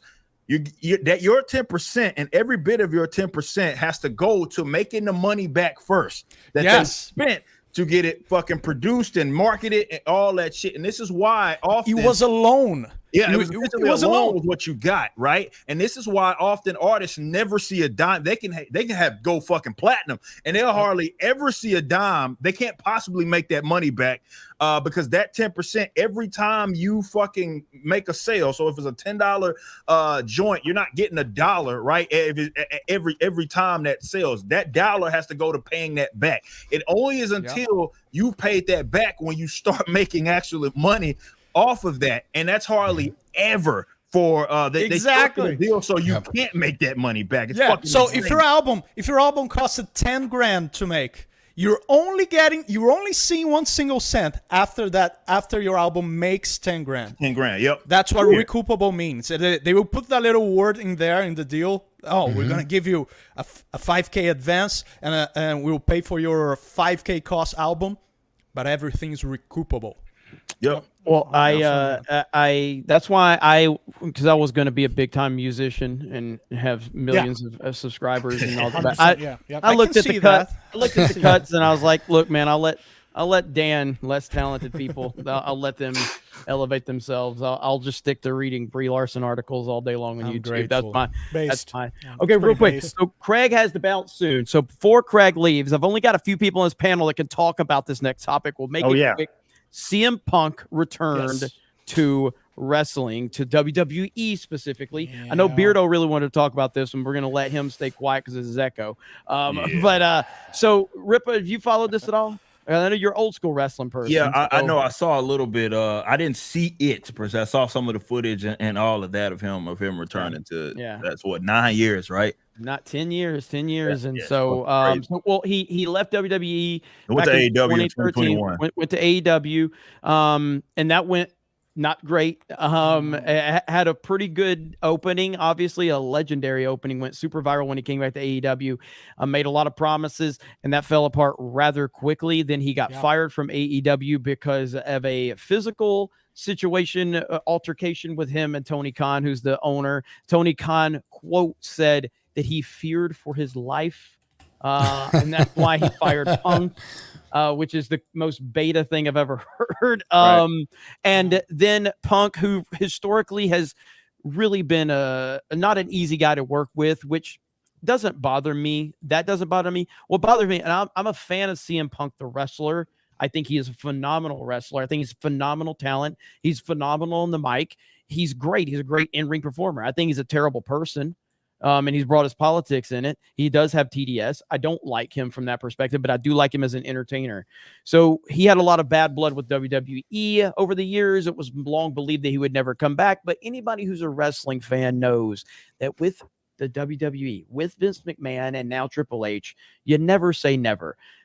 There's been some crazy things happened in wrestling over the years. When Bret Hart came back to WWF, oh my God, that's a far more impactful situation than when Punk. Anyway, Punk returns to Survivor Series, massive pop in Chicago, and then comes back to Monday Night Raw last night and does his return promo. And that's kind of what I want to focus on really quick.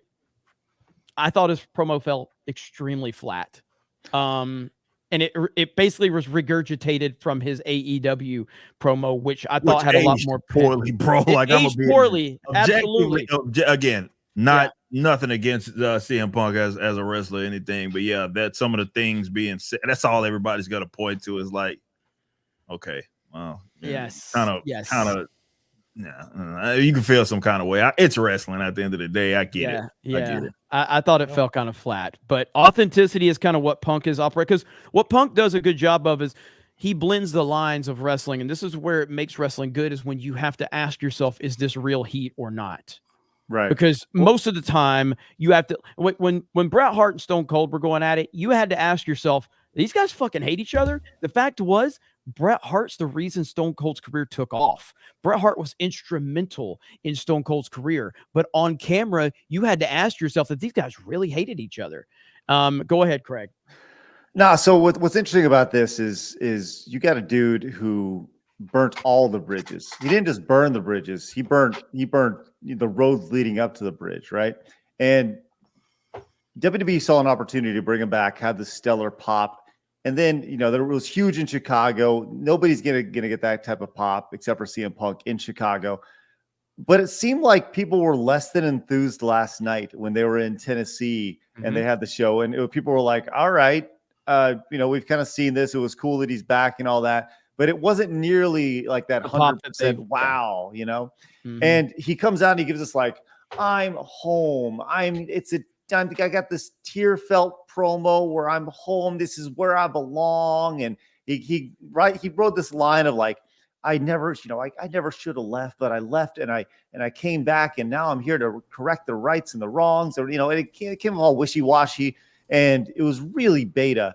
And then at the end, right before the show goes off the air, he says something to the effect of like, I'm not here to make friends, I'm here to make money, which was like a total 180 from the promo. Yeah, from the promo. So had he started off and he said that the entire time and pulled that card, I think people would have been like, All right, I dig it. Instead of this, like, oh, I'm back home, guys, and everybody welcomed me, and it was just like a good old family reunion. And it was a horrible promo to start. It really was. And I was the dude who was like, you know what? I'm kind of over this guy, and I'm kind of over this character just based off the real life person and the way he's acted in his previous stop. Because I was super excited when he came back to AEW. I thought it was great. I mean, that was spectacular. And to see it kind of, burn out, but to see him come back this time and once again, pretty much pull the exact same cards out of his pocket, it really didn't do a whole lot for me. And I was the guy who was intrigued to see what would happen, and nothing gave me a reason to come back and watch next week. They may see a ratings bump this week, but they will not see. I don't think anyone's going to come back next week. It's just, it depends on how they work it. I mean, creatively, he is in a better place than he was in AEW because Triple H is legit. Like, Triple H has done a great job of taking over for Vince. He's right done in a the great ship, job. that's So for yeah. sure. So Mike, what do you think, really quick? Yeah, I kind of felt the same way. It was like, dude, the reception when he came back, and the fact that they waited till like the last minutes of the pay-per-view, like everybody was like, "Oh, I guess they fucking lied. I guess he's not showing up." And then he came out, caught everybody off guard. Man, that was huge. That's always exciting. Once again, like Craig said, it's in his hometown. They would pop for hometown heroes, like even if they were like super heels at the time. Like, it just is how it always goes. I think Monday Night Raw is a better indication of what the people actually feel. I think he did a lot of damage to his brand when he went to the MMA. I think he did a lot of damage to his brand when he went to AEW and burned bridges. The fact that Daniel, it actually just, somebody had a report earlier that Bryan Danielson or Daniel Bryan actually was one of the reasons he got let go from AEW.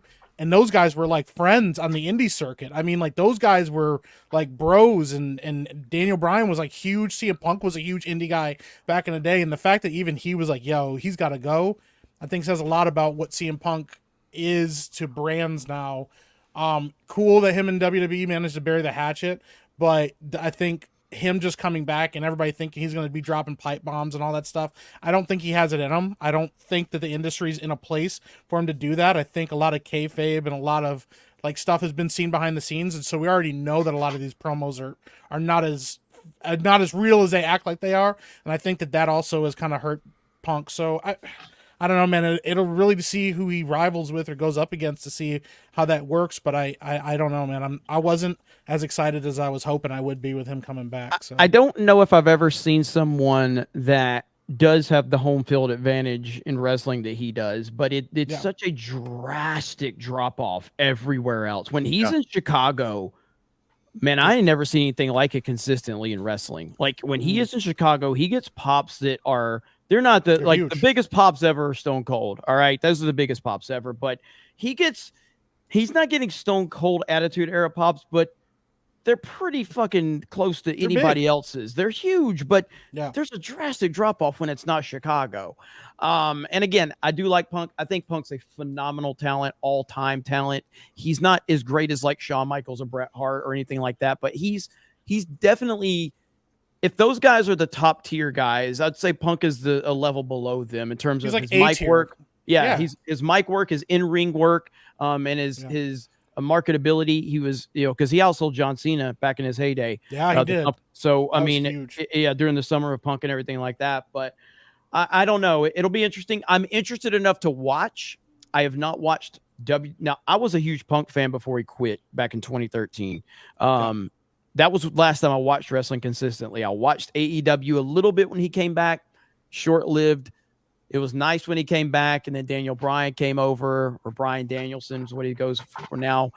I don't know. One thing I'll say about this positive, though, the most positive thing from it is the Seth Rollins CM Punk dynamic and how people are asking if it's real. Okay. Seth Rollins sold that shit so well. Yes, he did. Yeah, yes, he did. Seth Rollins is great. Seth Rollins is phenomenal. Is great. Yeah. So, all right, I'll say this really quick before I roll out. There's two big dynamics that have shifted since CM Punk was last in WWE.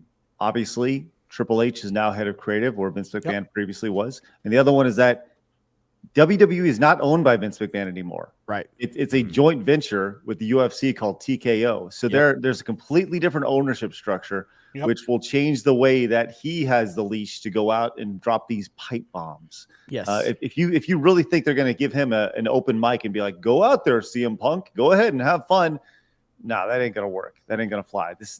He's going to be just like every other character out there, you know, and he's going to tell a great story. It's going to be fine. But for me, once again, this is not enough to bring me back in as a guy who's watched wrestling for 25 something years, you know, from the sidelines.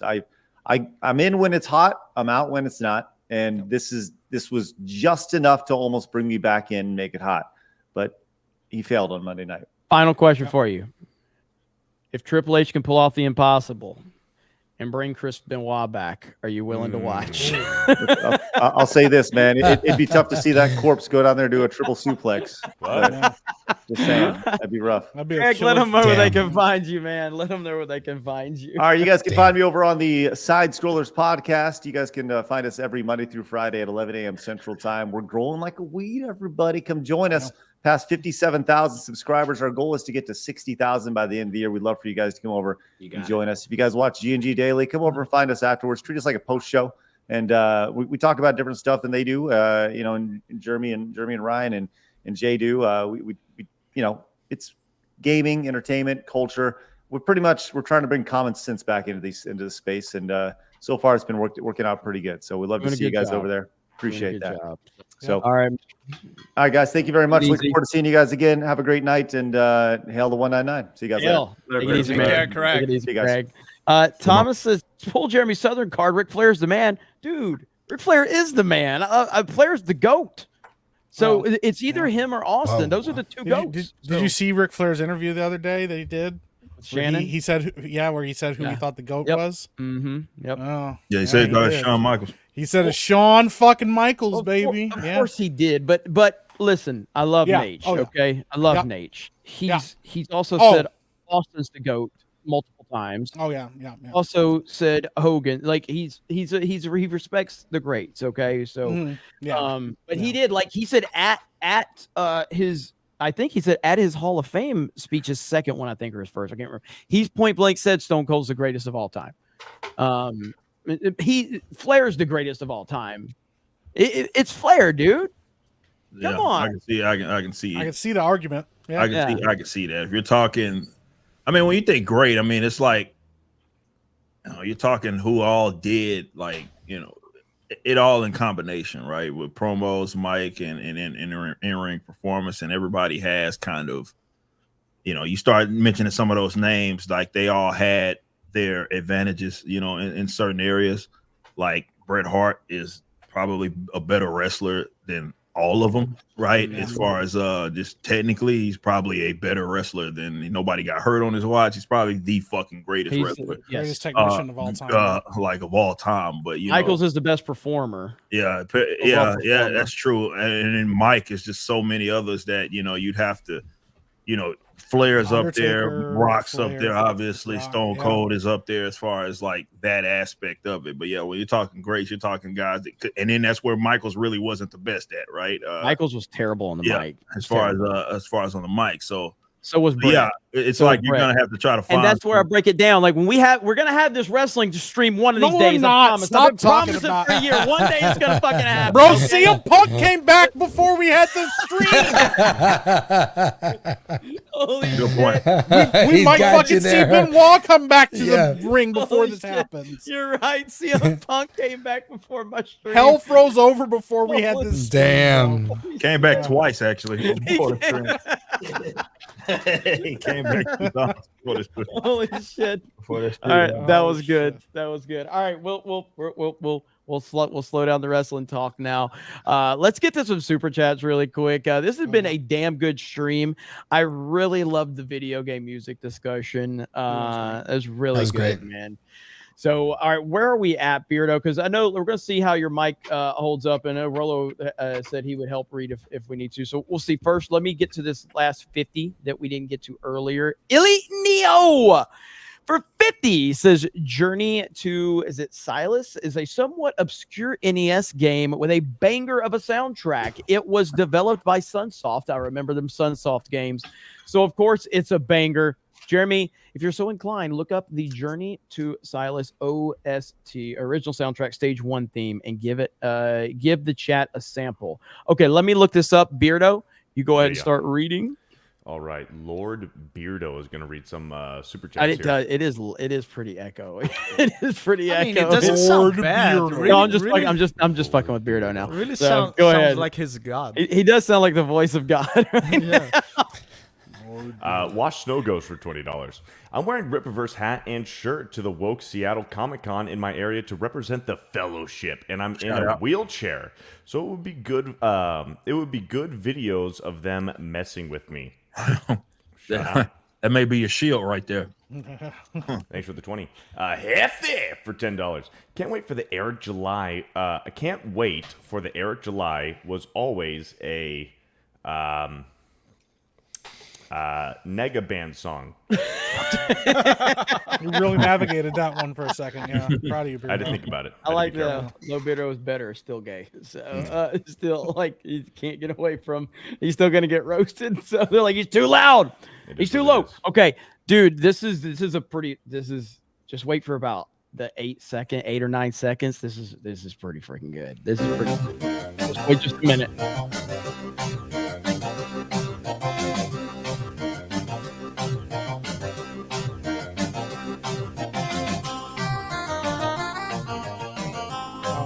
I can dig it. I can dig it. Oh yeah, that's nice right there. That's nice. Are you aware of that one, Johnny? No, you know what? It reminds me of another one though. Did you ever play the Batman on the NES? Oh my God! Oh, Listen, yeah. I don't know why that game doesn't get more love because, like, when good. when Arkham Asylum came out, people were always like, "Finally, a good Batman game." I'm like, "Bro, the NES Batman was a banger." Go ahead, and though. that first level music, oh my Yes. gosh, it's so good. Yeah. Yes. Oh, if you can Yes. find that one, that's a good one too. Oh my God, yes. This stream's getting claimed. So many different people. I know, dude. Hey, play some Dan Vast too, so I can claim it. All right, let's see if I can find the stage 1. Yeah, it might be a little tricky because it depends on it's the Japanese God, or it's so fucking good. Oh my God. you got to play it. You got to. I am. It's so good.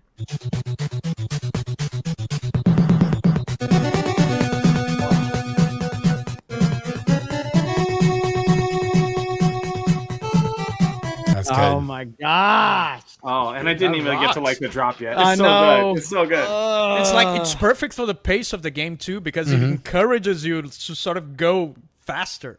It is I mean, I know it's redundant, but even by NES standards, it is a hard game. Yeah. Oh, my yeah. God. Yeah. It's That's so a very tough game right there. like Very tough Battletoads game. hard. It's so hard. Mm-hmm. Yep. 100%. All right. Bird up for I'll be RB. Bird up for 20. Hey guys, when the Sega Master System flopped in America, a lot of excellent games got overlooked. I know because I had the console. If Sega were to release a Master System Mini, do you think it could do well this time around? Probably yes. The cool thing about Brazil, we have a Master System 3 being made and being sold today. Like I saw it in the store just the other day. Pretty cool. Oh. Hey, comes with a bunch of games in the storage, like in the console storage. Yeah. That's Console. Oh yeah, console. James for $10. Will everyone please point at Dan and shame him for putting Knights of the Old Republic 1 and 2 in the same place as a bunch of crappy Xbox games? Oh, take a look at those other crappy Xbox games. Halo 3? Halo 2. Halo 2, yeah. Halo 2. Yes. Yeah. No, Ninja Gaiden. Yeah, this is and completely. Yeah. Ninja Gaiden for the Xbox. Oh my God, it's so and good. I'm blanking on the third one, but that third Hoagie? one, I'm blanking on the third one, but that third one was an early From Software game, the company that made Dark Souls. Wow. Dude, are we still talking video game soundtracks? Fuck yeah. That's No, amazing. no, we're we're not? Somebody try to. Chat needs to travel outside of the U.S. It's Somebody not tried to- Gaiden, okay? God. I pronounce I it. think Learn the new something God of other War than games need English. to be It's up not there. Gaiden. Listen, you saw what we did to those guys. Hey. after a certain thing happened. You know, like That's right, Johnny. We all watch Gay Oppenheimer. Dan doesn't exist. Gay Dan. Gay Dan doesn't exist. It's wrong. Gay Dan does exist. Don't ever say it. Don't say that. Yeah, Halo, what the fuck? Why are you talking shit about Halo 2? What? The dude is talking shit about Halo 2, Jeremy. Yeah. Who? Someone in your chat, Somebody your who audience. Somebody who couldn't get past the sniper jackals because they're a bitch. That's who. Did they send us money? Yes. Yeah, I'm calling they him a can bitch, have whatever please. opinion they want. I didn't realize he was a super chatter, Jeremy. Please let me back. Was it a lot of money? Let's see. Who was it? Who said it? Who said it? Come on. Who was said it, Beardo? MCU fan. Just throw him under the bus. That's Okay. Yeah. Oh man. Good stuff. Good stuff. The singing Tigs for $20. Jonathan's songs are absolutely amazing. Dan, are you ever going to do anything like Bring Me to Life cover again? The mix of the somber intro and false fold screams is epic. Ripa, you ever going to come out with new music or what? Evanescence, not sure I'm going to do that again. Sorry, go Ripa. Nah, man, of course. I mean, we're sitting on 2 music videos. They're being edited right now, so yeah. Shout out. Ripa has a hyperbolic time chamber somewhere. Like, how the hell does this dude? Like, his day somehow has 32 hours. How does he get it done? Homie doesn't sleep. Yeah. He's watching like all those Kobe motivational videos where he talk about he woke up at 4 a.m. and went to work. More records. Good lord. Respect.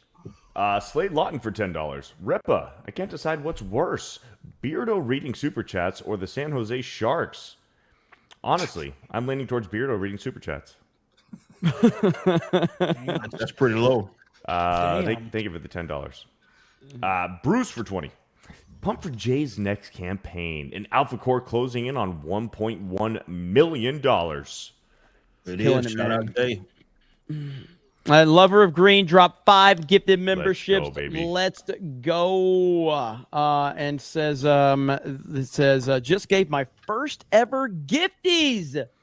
And thank you, Nice. Lover of Green. As for music, I recommend Sonic Adventure 2.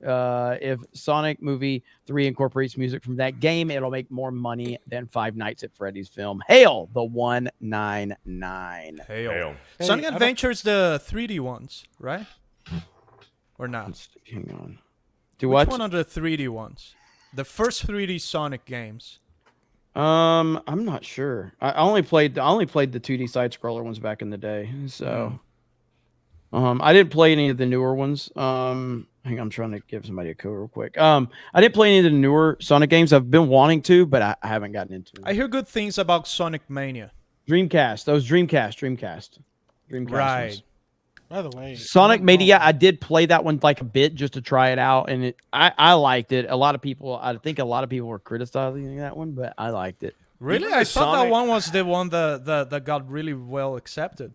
Yeah, I saw some people that was criticizing it, but the Sonic. You know, someone in Geeks and Gamers should stream that bad buggy Sonic game. Sonic 06. That would be so entertaining to see like Beardo screaming at that game or something like that.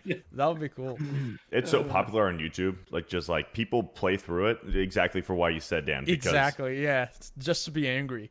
Bird up for $10. Best game soundtrack: Streets of Rage 2. Honorable mention goes to Spider-Man and Venom: Maximum Carnage. That soundtrack was done by Green Jelly, the band with the Three Little Pigs song. Oh yeah, I remember that song. I love that song. Yeah. You know that song, cool. Dan? No, I don't. Green Jelly? No, I don't. Oh my God, you need to look that one up. Maybe you need to cover that one. By who? Who Green Jelly's the name of it. It's a Three Little Pigs song. It's so Three funny. Little Pigs. It's so good. Hey Jeremy, I don't know if you saw this, by the way. They actually just released some footage from stills from the new Fallout series on Amazon. Yeah, we covered it on Daily. Did you? Yeah, we can talk about it if you want. What but Fallout yeah, series? I just was surprised about that, but I don't know. Did you see that Todd Howard said that it's canon? No, I didn't see that. Todd Howard announced that it's actually canon with the games. A Fallout live action series? Fallout live action series. Production-wise, it looks man. Production-wise, it looks very good, but I don't know. I'm Amazon's not a fan fucked of that everything up. I do know, and it's gonna, dude.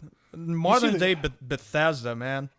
Why they make the ghoul look so good? I'm like, what are you can pull the images up if you want to really quick and share the screen. I dropped it in the private chat. Imagine modern day Bethesda allied with modern day Hollywood. You get like a match made in hell. Listen, all I'm telling you is you can whatever you think it looks like, that's fine. It's gonna be woke as fuck. Okay, yeah, probably 100%. So, here we go right here. So.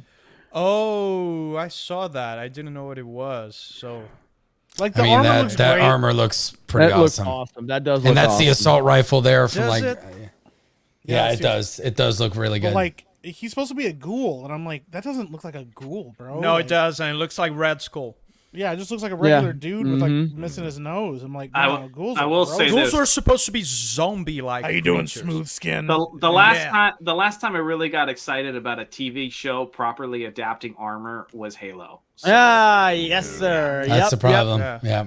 It's going to be Disney Star Wars. It's going to look good. It's going to sound good, but it's going to be shit. Yep. Yeah. I mean, the Halo series. I mean, you couldn't do a better. Yeah. You couldn't make a more perfect looking Master Chief. Suit Armor, and everything, and then you just that was awful.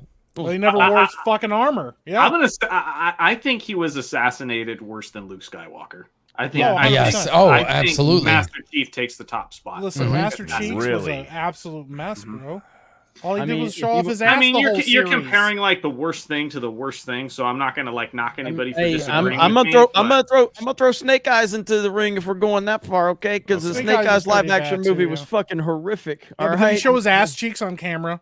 I mean, it's the equivalent because he didn't put a fucking mask on ever until the final scene, and he was not a white. He was an Asian dude, and every Asian dude. Listen, I'm sorry. According to the Snake Eyes movie, if you're Asian, you are kung fu. That's you. Yeah. That's your existence. You only know, all right, you can only do that. Asians know kung fu. That's all you know. All right. Yeah. Snake Eyes movie was horrendous. So I'm going to make an argument for that one. I think Halo is an argument. I think the Luke Skywalker one, because of the impact of just overall, like how important Star Wars is, how big Star Wars is, it's just going to have a bigger impact across the board. But if you're just looking at, man, I don't know, Luke Skywalker was bad. But Master Chief had sex with a Covenant spy. Yeah. So like, I don't know, man. That was. But Luke Skywalker's like. We're talking Star Wars, it's Star Wars. Yeah, for sure. People will look at today and see Star Wars and say, "Oh, that's sort of like their Mount Olympus." And it helps. It's their methodology. Halo's of the been time. declining for a long time. Green Like, we've Titty already Milk is a had good the point, 343 experience. So by the time the show came along, it's like, oh, more terrible Halo. Like that is true. I get that, man. It is true. That is true. Yeah, I mean, like for me, I don't expect anyone to really care about the Snake Eyes movie as much as me or a hardcore G.I. Joe fan, and even like for the mass appeal or anything. But it was awful. Yeah. It really was bad. But good point. Luke was canon, though. That's a good point from the chat. Luke was canon. That is true. Master Chief Silver Timeline. Yeah, that is true. Timeline. That is true. And you've got a ton of different iterations of Snake Eyes. So, yeah. At the end of the day, they're gonna fuck everything up. So they will, and with high production costs, it's like a perfectly seasoned piece of turd. It's what Hestu gets you for giving all the the Koroks in Breath of the Wild. He gives you a golden turd. That's literally what you get. So you get a golden turd. That's what we're getting in TV shows now. Golden turds. Here's your hand. It just sprinkled gold, because once you grab it, the shit comes through your fingers. Still warm and steamy and soft. Damn. That's what watching episode 1 of Halo felt like. Yeah. Yes. Exactly. You all right, Krista? You all right? I didn't watch past that. Like, oh man, it had little pieces of corn in it. Matt HTX over on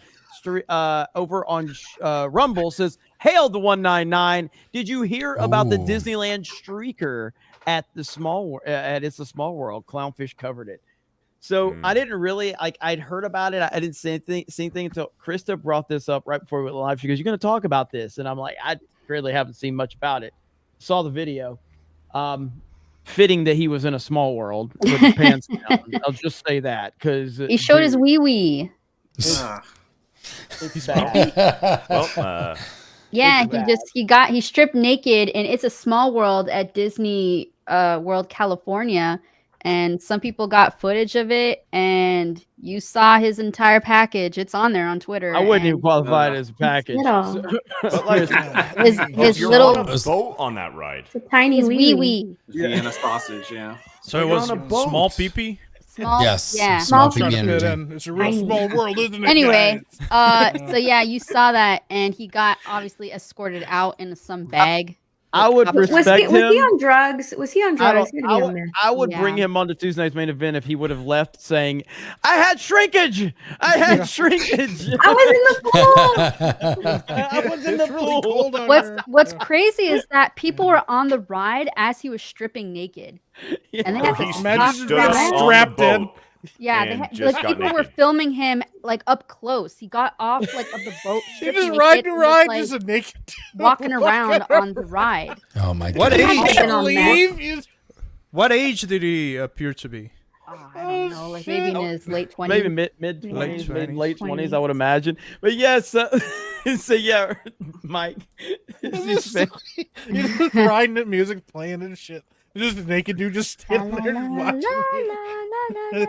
Oh god. Oh, dude, it's It's so a bad. small world.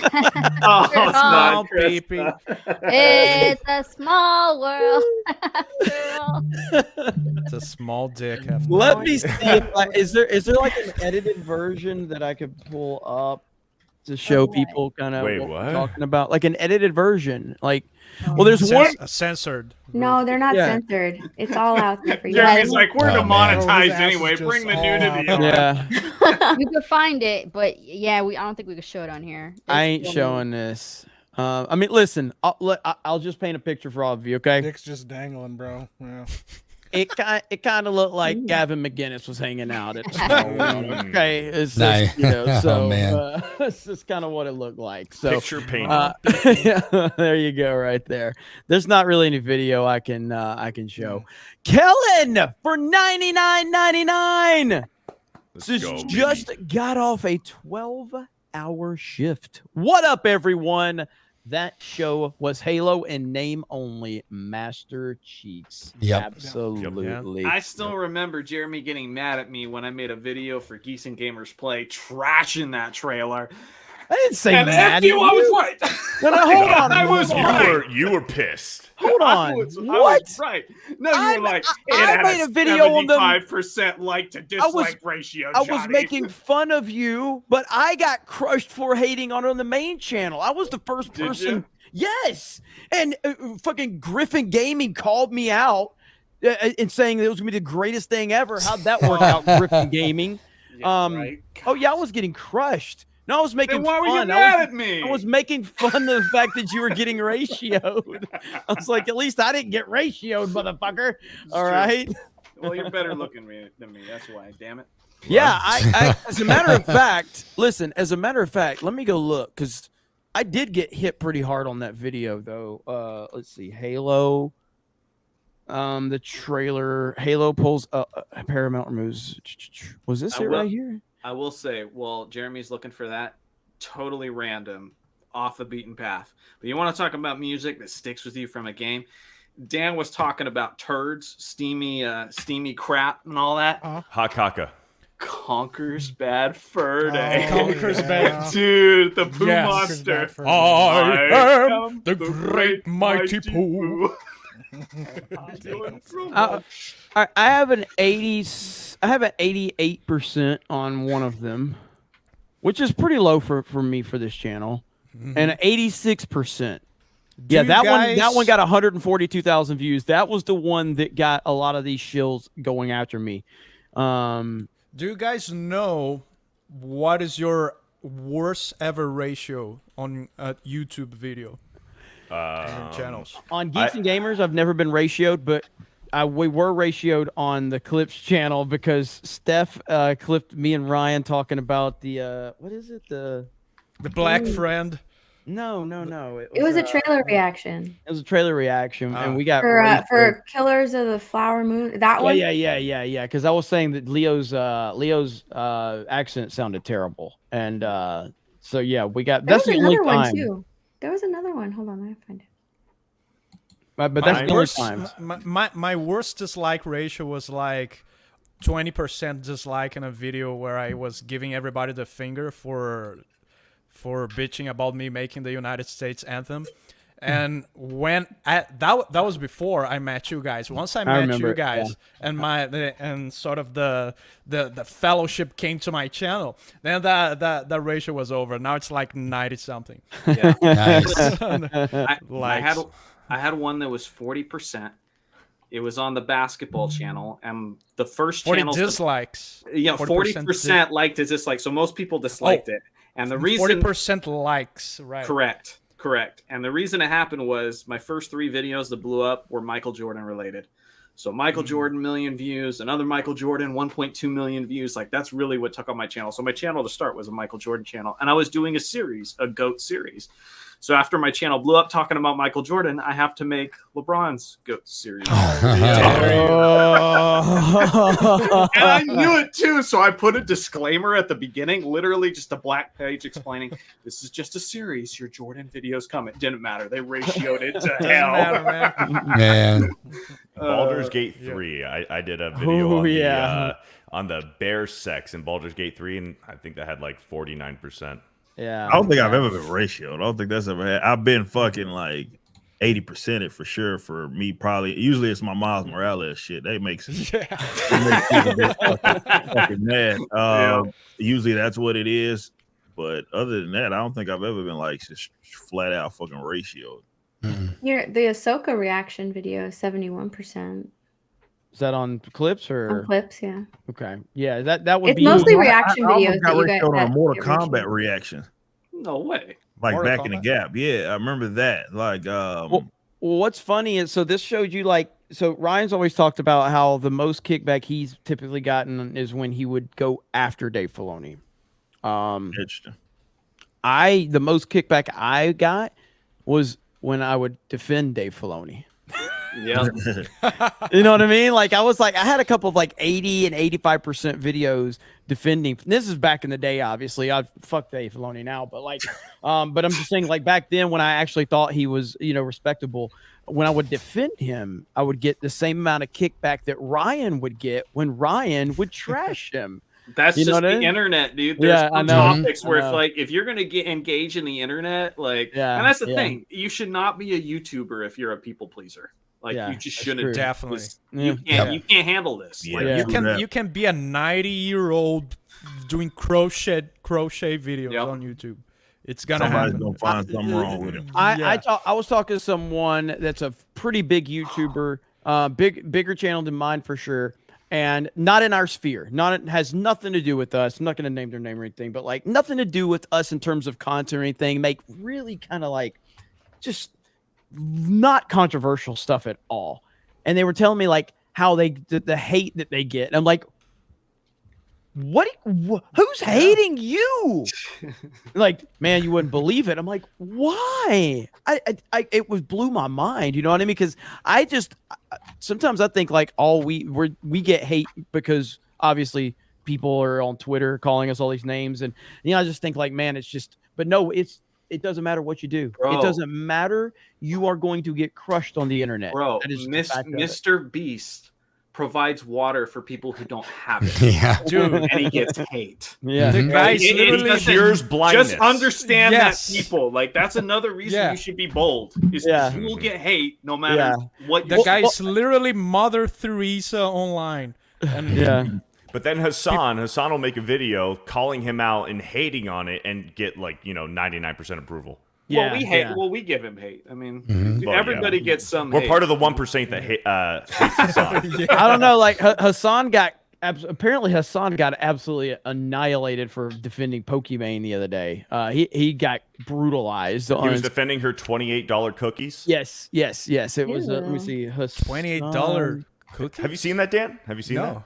I So have not. Pokimane is selling her own cookies that is a complete ripoff of some Costco brand or whatever. And one bag of her cookies costs $30 for a bag of cookies. Shit. Look at Hassan's ratio. Myself for look a at, month look at this with ratio. Look at this ratio. 15,000 down Whoa. to 2,000. Because so basically, Moist Critical made a video. Basically, he was the first person that I saw cover the Pokimane thing, and Moist Critical pretty much went off on Pokimane, talking about how ridiculous it was. Hassan apparently defended Pokimane, and he got brutalized. So, jeez. Yeah, man. I actually like Charlie. I like watching Moist Critical. He's a level-headed dude. I don't know if I would get along with him in IRL or even online. And I've always said for a long time, if he knew of me, he would probably hate me anyway, just because that's how I feel about any of these big creators. Hey, look at here. Look at here. Oh, Take me to Middle Earth. $49.99. I was going to support Gary by subscribing to him only, but then watched a Dan Vask video and was appropriately impressed. Then I watched 5 more of Dan's videos, and I am planning what we name our child and how fast I can get him to America. Hey, Dan. Her name is Take Me to Middle Earth, and as someone who's married to a Lord of the Rings girl, we've literally got every deluxe edition of Tolkien right back here. I'm telling you, dude, it's not a bad decision. Yeah. Let's go, Dan. Thank you. Hey, that's how you evangelize people. That's right. That's right. Welcome to the Dan Vast team. Everybody in the Dan Vast team feels that way, by the way. So are we gonna get a subscribe to Dan Vask really quick? Trying to catch Gary. Thank you. Yeah, you don't know about Moist Critical though? You don't know him? Like the extent of my knowledge about him is people tagging me on Twitter constantly saying that he's my brother or something. Oh, okay. It's Charlie's pretty level-headed dude. Everybody very who has easy to listen long to. hair Yeah. and beard is either Jesus or related to each other. Yeah, I heard that. Or a terrorist. Yes. Beardo just throws terrorists out there. Oh man! All right, I'll let Beardo keep going. All right, we have a few super chats from last week, so let's just knock those out real quick. Fantastic, Mr. Knox for $2. Oh, geez, there's an Apes 4 trailer. What are your thoughts? I haven't even seen. Have I seen that? I haven't watched it. I don't think I've seen that yet. Sorry. Anakmamon for $2. Just got off work. Did you read my donation? We more than likely did last week. Thank you, Anakmamon. Taker for $5. Damn it! I was trying to say you read EFAP like that British voice bot. Johnny, you clearly did not watch the main event last week, Johnny. No. So I'm gonna pretend not to be upset right now, and I'm just gonna move along. Okay. That's okay. I'm just gonna roll right through it. That's okay. Damn it! I was trying to. What happened to Beardo? Why do you look so mad? Am I angry? You look pretty upset, bro. I didn't watch it last week because you were actually talking last week, unlike this week. So. Oh. I'm trying to be quiet. Come at me, Beardo. Because I have an echo. Okay? You clearly don't watch Fear the Beardo live streams, okay? It sounds like you're trying to take a poop and talk. I am constipated. I've had liquid turbo diarrhea all day. So I'm trying to just get through this thing. You might shit your pants. Is that what you're saying? I'm trying to get through this before I need to take another steamy hot caca, okay? Wow. We've got a lot of super chats to go through. Power through! A lot of super chats to go through. We're powering through. Damn it, I was trying to say you read EFAP like that British voice bot read Filoni's name on Mahler's Ahsoka video. Filoni. Filoni. Thank you for the 5. Jay's saggy orange Ugandan titties for a $1.99. Pound it, Jay. My monkey is too big. Thank you for the $1.99. Mario Party last. Yeah, I was gonna say Beardo didn't see that stream. Okay, so cut me some slack. Pound it, Jay. Pound me harder. What? The clip, Jeremy. He said that. Okay. I cannot confirm nor deny that. Okay.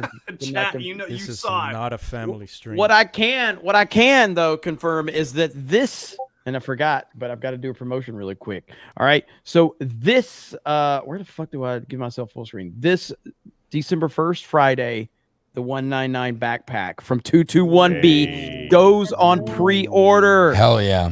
That's right. This is a badass backpack. This is from 221B. So the 199 backpack will be going on pre-order.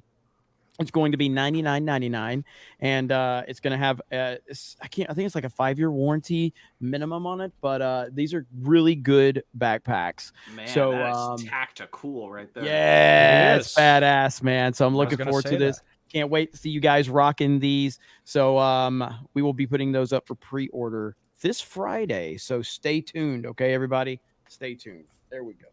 Shout out to Suresh at 221B. Yeah, shout out to Suresh. Shout out. JS Pena for 199. Rippa, make Ryan a villain in the Rippaverse, please.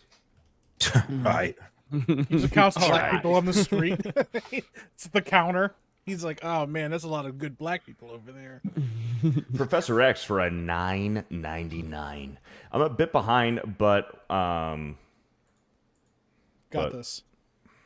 It says Wise 8. YS8. Am I missing something? I'm a bit behind, but YS8, La Crosima of Dana, is my favorite game and has the best OST I've ever heard. All of the YS games have absolute bangers. What's YS? Am I missing something here? Not sure. Not sure. Maybe he misspelled something. Might have misspelled something. He said it twice. It's YS. Anyways, thank you for the $10, Professor X. Brent Wolf for 20. Highly underrated soundtrack, Homeworld. Homeworld. Okay, but check that. Homeworld's a great game. SNES? No, the RTS that's about a space RTS that you actually. It's in 3 dimensions, so you have altitude, not just X and Y. Oh, interesting. Mm-hmm. It's pretty awesome. It's like Battlestar Galactica. Elite Neo for $20. All this Chrono Trigger music, and no one mentioned Magus theme, which I happen to use as my ringtone. Was out eating one time and my phone went off. My waiter was all, "Is that Chrono Trigger?" He got a hefty tip increase. Yes. That's Shout awesome. out. Thank you. Hell yeah.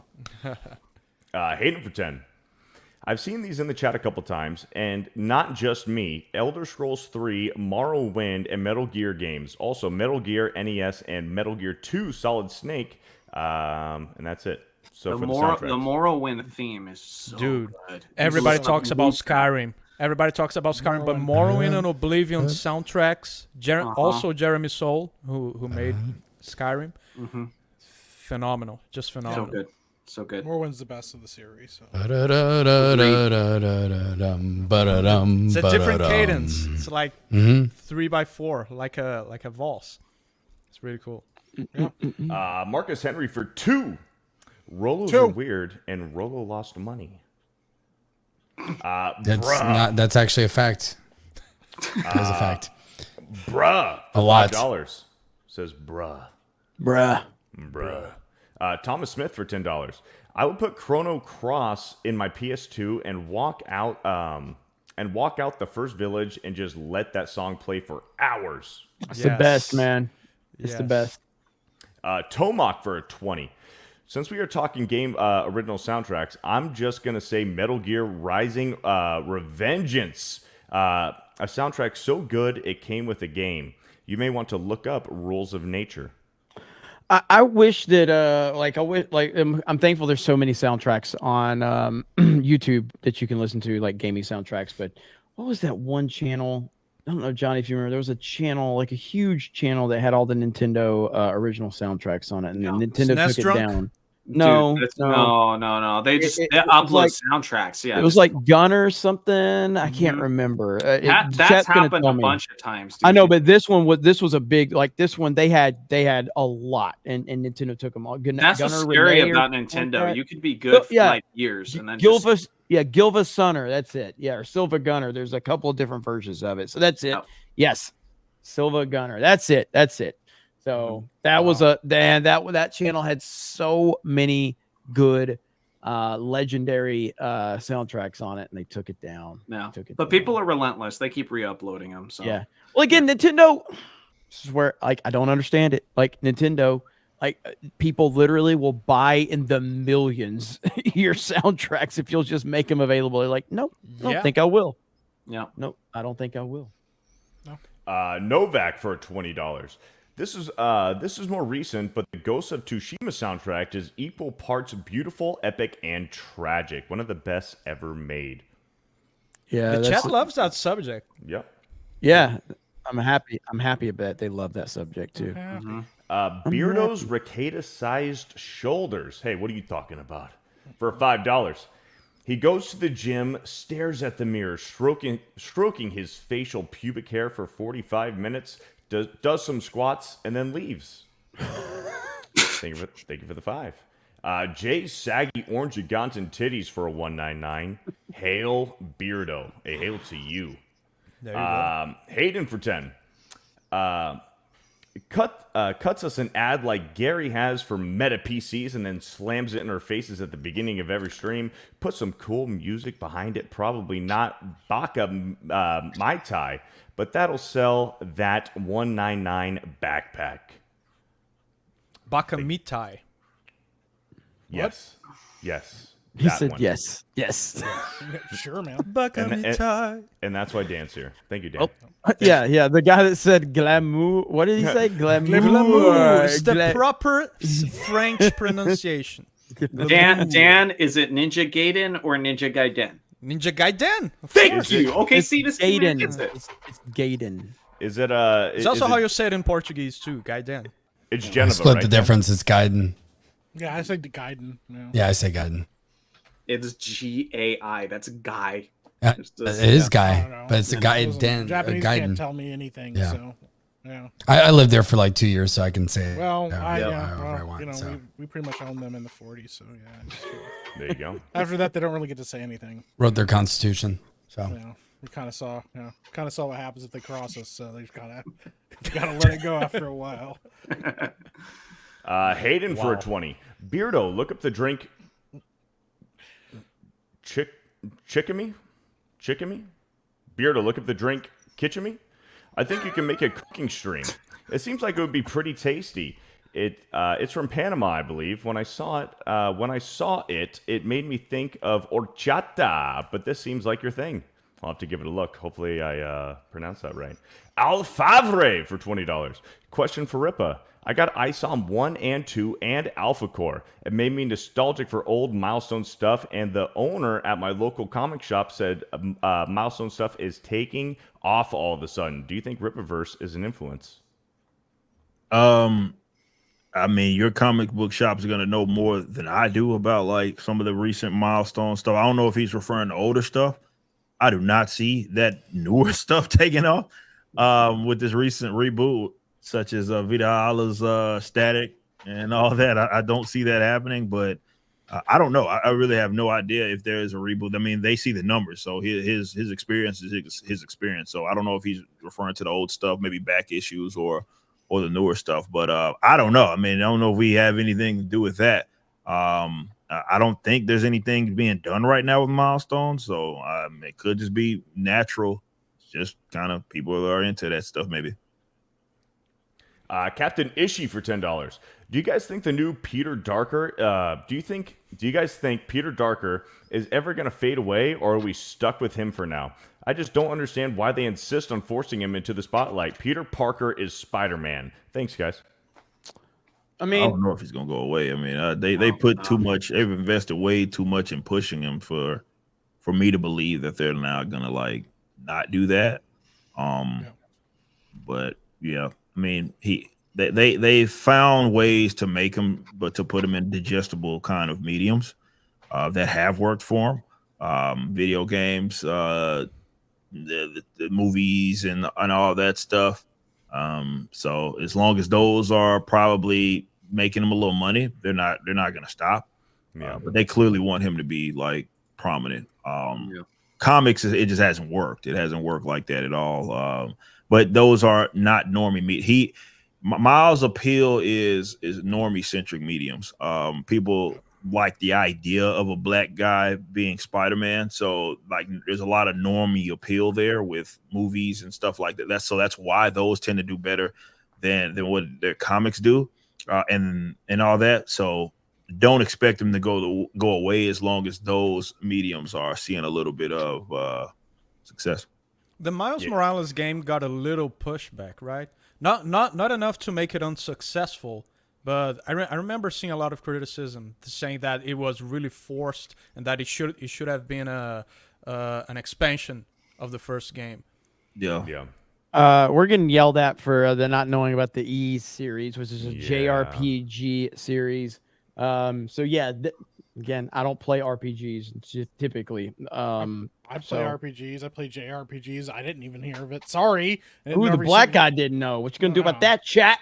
Sorry, we don't know every single fucking JRPG that has ever existed. Okay, some of us play very obscure games. We didn't know one fucking franchise, and somebody was like, "Look at all the gamers on there. They just had a 2-hour discussion about video game fucking music, but they obviously don't play anything." Let's just dial it back a little bit, okay, buddy? All right. Sorry, we didn't know one fucking franchise. I apologize. Okay. The internet, and I've said this before. Like, if you're ever on a live stream that's got let's say a minimum 1,000 viewers, and you don't know the answer to one question, the chat will make you feel dumb as fuck. Yeah, they're like, "What the fuck is wrong with you?" Yeah, you didn't play that game. The company went bankrupt 16 years ago. All the stuff is hidden in a warehouse somewhere, but my uncle found one and played it. So obviously, you guys should know about it. I'll bring Mark the Cyborg on. Okay, we will be guaranteed to have at least an hour-long dissertation about it. Yep. Yep. And then what's going to happen is everybody's going to cheer. Mark's here. They're going to love it. It's going to be awesome. A top is going to start. Everybody's like, hell yeah. And then after Mark's rambling for an hour and a fucking half because I can't stop him from talking, all the fucking viewers are going to be gone. And then I'll be like, well, you guys wanted Mark. So Mark is going to come back. Mark's amazing because he'll ramble on for an hour. And if he has his own algorithm with his own videos, that specific audience will watch for an hour. But most audiences are not that. So here you lose them. Yeah, chisholmed up, man. Ready to go. Mark is amazing. Mark is amazing. Javier for $2. I like Beardo's energy. Nice, shut up. Nice Chris Benoit. energy. Here we go. Chris Benoit. Here we go. Oh, my for friend. $5. Mr. Vask, you're looking ripped. I hear some retowned women are bothering you lately. Need help on how to deal with them? Oh damn! Pay me. Oh, there's more.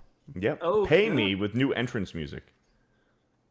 A new entrance music. No, don't. But he wants you to pay him. Was it rotund and not retound? Yes. Fuck. Okay. Rotund. Son of a bitch. Hey. Chris Benoit. Fuck. We're just powering through, man. Chris Benoit, it's okay. It's I'm getting used to it pretty much now. So thanks, man. I appreciate you. I appreciate Chris Benoit. Geneva. It's Geneva, and nobody will tell me differently. Commander for $2. Man, Dude, said fucking. so disappointed. The chat didn't even catch it at first, and now they're just fucking losing it. Jeremy laughing inside the bottle. We said new meme account just dropped. Holy fuck, that was funny. yes, Retowned. Commander N for $2. Man, what's with the fancy new setup, Beardo? I don't know what you're talking about. Marcus Henry for $2. Why is Johnny here and not Melanie? I know, right? Damn. Okay. No, seriously. I feel like she's allergic to me because she's been on like 5 streams she was supposed to be on, and she backs out every time. I'm like, I wonder if I upset her somehow because she's avoided me for like 5 streams now. Melanie's not feeling good right now. She tweeted out about it that she got sick, so she's in bed. So show her some They're love. not connected. I'm sorry. I know everyone on this panel is more attractive, cooler, more popular. Jeremy just thought he'd throw me a bone and stroke my ego. Jeremy's not attractive at all. You're stroking Johnny. I got to show you guys a little teaser. So I'm gonna come. We've got a couple of Fortnite videos that Erwin is editing together. These will be on the Play channel probably tomorrow. But there's 2 different ones. But you did a good job, man. And there was a lot of funny moments in these. So Winning. I'm here to pick y'all up. I'm an Uber driver. Hello, Jay. All right, we're looking good. We're looking good. Oh, I found a plane, guys. We got this. You know what they say when a Chris woman is drives into a her plane, best Snoopy Red Bear. When a woman drives a plane, things are about to go down. Oh my God. Yeah. Okay, I don't mean that down. Hang on. Okay. This is war. And I am here to save y'all. They don't know what hit them. Oh, God. Oh, nice. That's pretty sick. How do you control this thing? Now, what's the next step of your master plan? Oh, Jesus. Crashing this plane. Done. Got him. Look, guys, I got you a plane. Aren't you happy? Oh man, it's so damn funny. It's so good. That's cool. So, That's awesome. yeah, so we will have that on the Play channel, and we're gonna have a lot more of those clips. So looking forward to it. It's really funny. It's really funny. So shout out to a Nerd Wars, Erwin. Shout out. Eric K for $5. Hail to Steph for getting a new hoodie for Jeremy to borrow. Yeah, there you go. This is literally one of the ones that was in my rotation forever. And he's going to wear it for the next 2 weeks. Mm-hmm. Marcus Henry for $2. I hate wrestling. It's fake. No, it's not fake, but okay. I agree with you, Marcus. A lot of it's not sports. A lot of sports are fake. Yeah, it's not fake.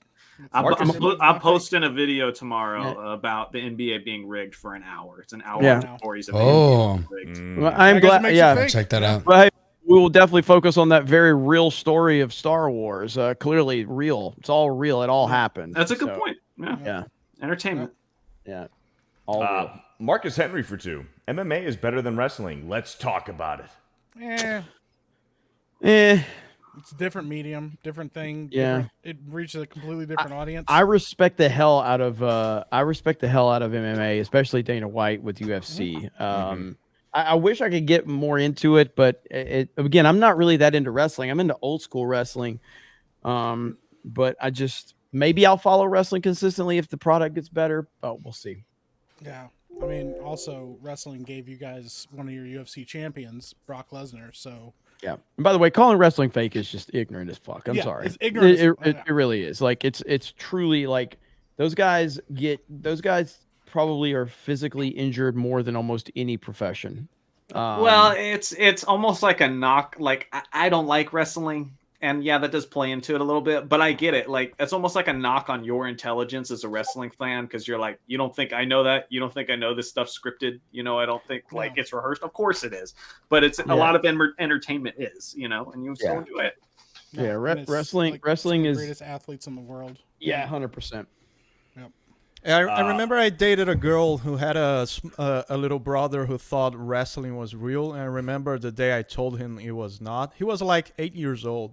That's fucked up. I feel bad now. Yeah, now. Did you also kick him down the stairs and tell him about Maybe that's he fell? Yeah.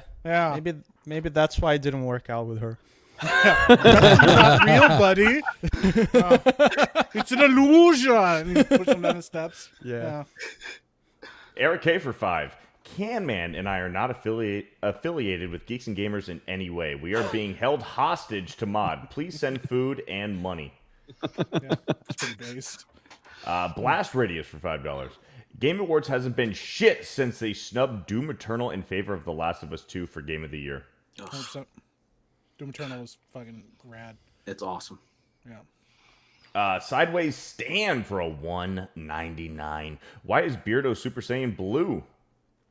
Daniel Gray for $5. After hearing Beardo read through the chats last week, I have to ask, is Beardo the one that runs the Fear the Tardo channel?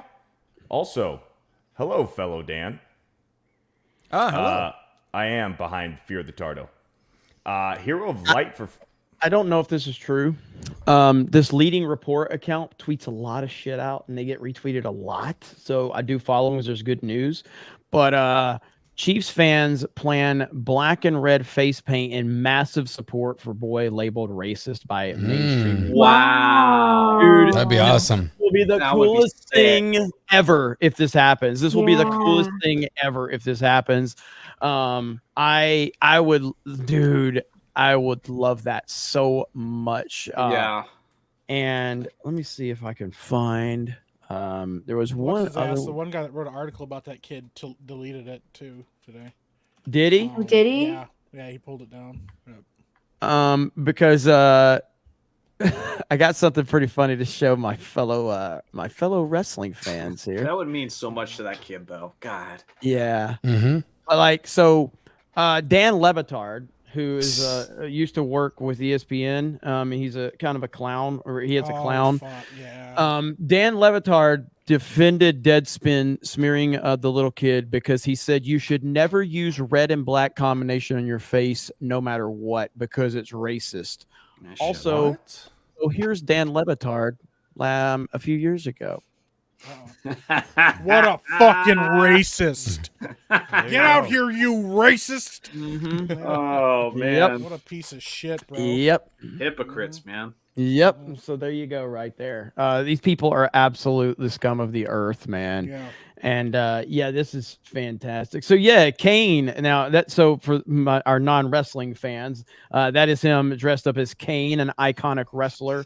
Yeah, it's such nonsense, dude. What a fucking loser, bro. Yeah, the fact that they're going after the kid. How old? How old was the kid? How old was this He kid? looked like 12. I don't even think he was 12. Nice. This kid was a lot younger than 12. I think he's probably like Less. 7, 8, something like that. That maybe? costume was sick too. Like, There's a video of him. Yeah. So Did you see the video of him? Of the kid? Uh-huh. Play it, find it if you got it, and just share it. Yeah, I haven't. It's no different than Darth Maul that face paint. Like Colin Rugg tweeted. Darth Maul is racist. I don't know. If The young boy who was labeled as wearing blackface by Deadspin is Holden Armenta. That's his name. His mother, Shannon, confirmed that her son was the one at the middle of the controversy on her Facebook page. He's right here. Oh yeah, he's like He's young. Just a little probably He's 7 years little. old. He's little. He Yeah. looks like 8. Yeah. Mm-hmm. 7, 8 years old. This just goes to show you, man. Like, this is who we're dealing with. These people are sick fucks. Yeah. I have to imagine the Deadspin's going to get sued to hell and back. Let's hope so. It's Yeah. hard to do that though. I mean, not everybody has the time, the money. Like it's tough. Well, to Get the kid to GoFundMe, man. Get the kid to It says right GoFundMe. here, Yeah. it says Chiefs players saw Holden during the game and decided to join him with his tomahawk chop. So they're all doing the tomahawk chop. Get the kid a give, send, go. Don't do. You have the right idea, Robo. Yeah, that's but true, after yeah, what GoFundMe polled, give the kid That's true. a give, send, go, and we'll He's get right him there. some lawyer support. What's weird is, so he retweeted the Dan Lebitard retweeted that, and then he also tweeted out him wearing Darth Maul's face makeup. So like he's done it twice, but he didn't like go back on anything or say like he was wrong for calling that kid out or anything. It's like fucking weird, man. Jeez, Ian, man, this is the type of these are the type of freaks that we're dealing with on a consistent basis. So. Yeah. If you're gonna talk shit to kids, like do it because you're better at them in the video games, or because you can run faster, or something.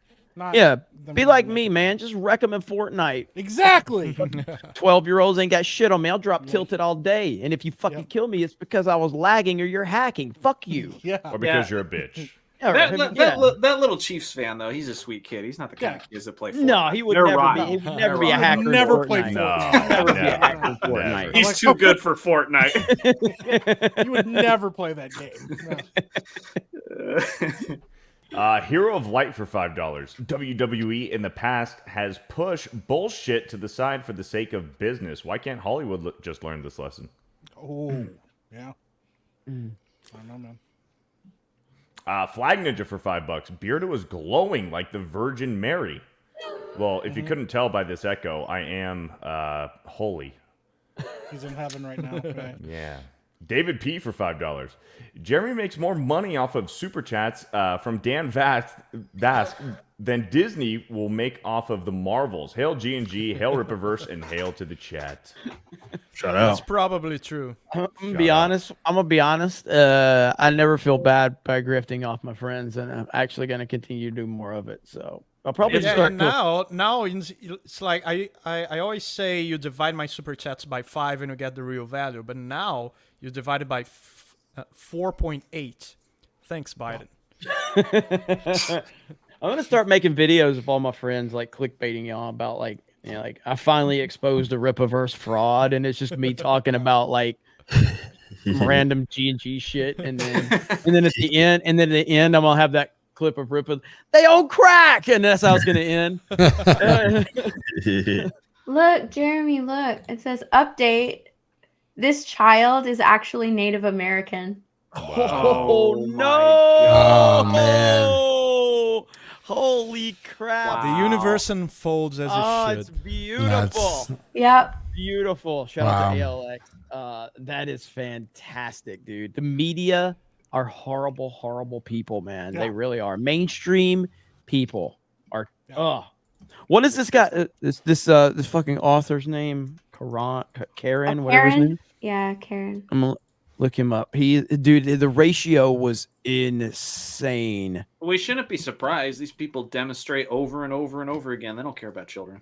It's true. It's absolutely true. Did he? You're saying he deleted his tweet as well? He deleted the article that he wrote about it. Okay. Let me see if I can find it here. Let's see if the tweet's still up, because I mean, yeah, it looks like he deleted the tweet as well. That tweet. That tweet had one of the most. That probably was the most ratio tweet I've ever seen. Yeah, he did delete it. Huh? How was it? It had he had turned the comments off, but it had over 10,000 retweets and less than 1,000 likes. Nice. Jeez, it was brutal, bro. It was brutal. Wow. Yeah. Butter Biscuit is calling us out for $5. Says terrible takes. Kingdom Hearts games have some of the best music with some of the best theme songs by, and I'm gonna fucking mispronounce this. Utada. Thanks, Mike. Mike, do you want to read it? Utada Hikaru. I hate giving a Disney product credit for anything, but you're not wrong. Like Kingdom Hearts soundtracks are awesome. Yeah, I just got Kingdom Hearts 2, my latest retro sure. batch. I don't know if I need to give the full screen to Krista or to Steph. I don't know who's typing, but I'm sorry, it's me. Okay, there we go. Man, like Krista catching strays. Yeah. Hey, Krista was doing it the other day though. Like, No, mine was clicking. Which woman is ruining the stream? You should know Cancel that. Jeremy. Sorry. Marcus Henry for $5. Sonic Adventure 2 soundtrack is GOAT and iconic. Yes, I agree. Lord Pterodax for $5. Wayside Digital made 2 fan-made Fallout films called Red Star and Nuka Break, which will probably perform better than Amazon's TV show. Nice. Thank you for the 5. Mad Dog Gamer for 2. Super Metroid score for the win. Lower Brinstar being number being number 1. So good. Yes.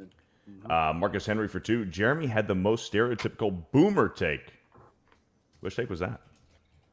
Get in line. There's a lot of them. Yeah. Get in line. There's more than one. Jay Saggy, Orange Ugandan titties for a $1.99. Kingdom Hearts original soundtracks are peak study music. That's true. I think soundtracks that like you can work out to, like that's peak. Like Yes. God of War, man, God of War, Batman. Oh man, if you can get a pump to it. Absolutely. What I said. Beardo, do you work out with movie soundtracks sometimes? Movie soundtracks, yeah, absolutely. But like, man, He said Lori. He did say Lori Brinstar. He did. What Instead of lower, he said Lori. No, I said lower. I said lower the first time. I said lower brain star, and then I might have said lower Anyways, hey, we're just powering through, man. You see, they interrupted our workout. Hey, God of War 4 and God of War Ragnarok, that soundtrack, great workout. Nice. Yeah, you sent me a few of those. Oh, yeah. Yeah. Dude, Conan the Barbarian soundtrack for a good pump. Oh, yeah. Dude. Pump, Gladiator. Yes. Kevin for a 199. Best video game soundtrack, Fable.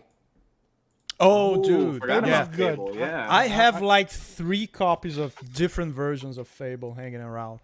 I always felt so Awesome terrible game. because, like, on games where you can be evil, you just have to be. Like, you know? Yeah. But, like, when it gets to the point where you're, like, running around and there's red mist coming up behind you. Yeah. Every step, you're like, Horns, oh, and man, people- I am heinous. Yeah. Like, it's just bad.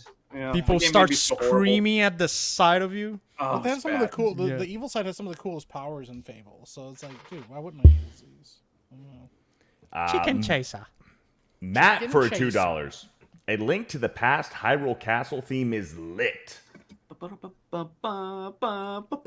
So good. How'd it go? Like that. I like the Dark World's so good though. I would love a modern. What I'd love is one day a 3D remake of Link to the Past. Just like Yeah, try to build I'm the same map, but like I'm in actually 3D and curious. I'm actually curious why they started with Link's Awakening, which is also awesome. Do you have any thoughts on that, Johnny? Why did they do Link's Awakening instead of A Link to the Past? because A Link to the Past is aged better. I mean, Link's Awakening, Right. It's black and white and everything, and just so pixelated, and it was needed for a big upgrade. But that's going to happen with all the mainline Zelda games. Like at one point, all these games are going to. Hopefully, we'll live to see it. But at some point, they're going to redo Ocarina of Time and Link to the Past, and they'll make it like the big thing in a Nintendo Direct. I just can't wait to see it. Yes. Yeah, they'll do it. Imagine Ocarina of Time with the Tears of the Kingdom engine. Yep, dude. Oh, be awesome. Real quick, the Deadspin article is still up, so it is still up. So I just wanted to let everybody know. So because So you I took it just as was a tweet, looking. but not the article. Gotcha. You took it out a tweet, but not the article. Yeah. Apparently, Keemstar has like the whole timeline of that. Okay. Yeah, Jay had sent me a clip of it. Bird up for 5. Before I read it, Rolo, did you need to? Yeah, I think Rolo's got to bounce. He's having some internet issues. Yeah, I gotta go and see if my download goes faster so I can get Fortnite. Okay. No problem, man. So Hey, if I don't see you guys later, you guys know where to Later, find bro. me. Yes, Yeah. Take care, guys. All right, Rolo. Take it easy, man. Take care, guys. Bye. Bird up for a $5. The Streets of Rage games had such good music that the composers actually did a concert with these songs. Keep in mind, these were 16-bit games. Mm-hmm. Yeah, I remember. Oracle of Doom for a $5.22. Final Fantasy 7 and Final Fantasy 10 and Bloodborne are my personal favorites. Hail to the 199. Good stuff. Shit. Skypo Ninja? Scipio Ninja? Skypo Ninja for $5. Ripa, have you had the chance to listen to the Sonic Frontiers original soundtrack? Kellen Quinn wrote and sang 3 of the tracks. That game soundtrack is insane. That's kind of crazy. I never knew he did that. That's pretty sick. I'd check that out. Bird up for $5. If you want cool Sonic stage music, look up Scrap Brain Zone. We'll have to check it out. Brian Cook for $5. I suggest listening to the song Feel from the Lies of P video game, my personal game of the year. Phenomenal soundtrack. Splice Stream for $5. Ripa, how is it you and Mike are on the same stream, yet you have different goals? Seems like inconsistent writing, but seriously, who was that clown?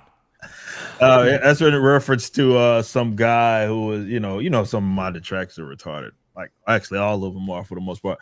But no, they were talking about our trading cards that we had, and there's these 2 characters that act as like this kind of tandem or whatever you want to call it.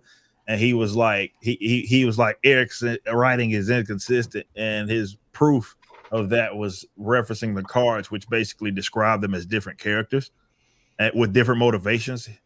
And I guess that was a problem, is that they're not identical in terms of their motivations. So that meant I was an inconsistent writer, whatever the fuck that means. So.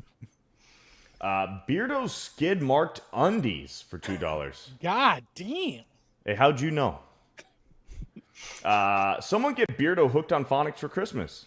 Thank you. It's a twofer. Damn. It's on back order. I Amazoned it.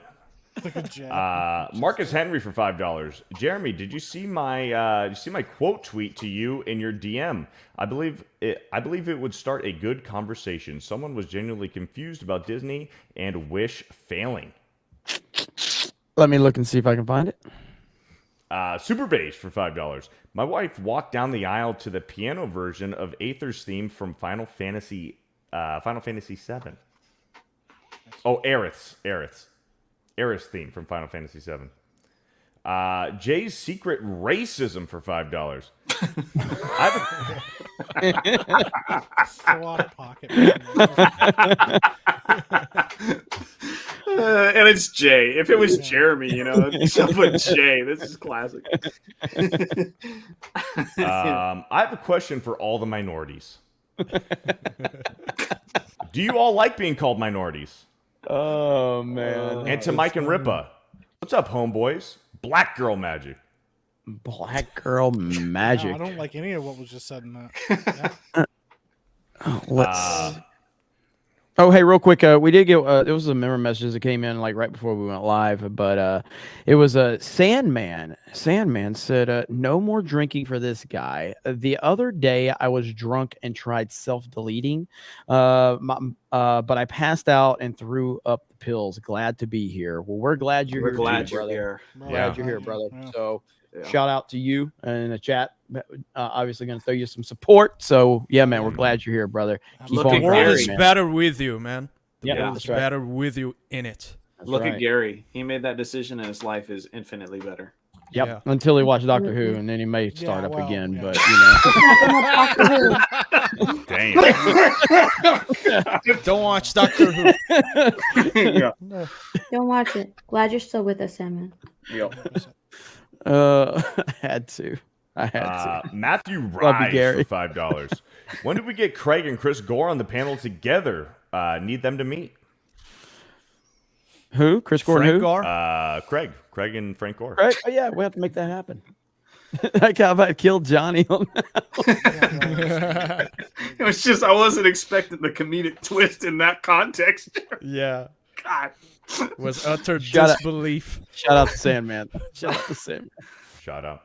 American Ninja for $5. Hail all. Jeremy, I sent you a link to the article to your Twitter DM about the Game Awards. Not sure if you want to cover it in your TGA discussion or not. Noted. Thank you. Thank you, American Ninja. John for $5. The Angle Studio's new release, The Shift. Angel Studio. Well, he spelled it Angle. Okay. I will say, to be fair, all right.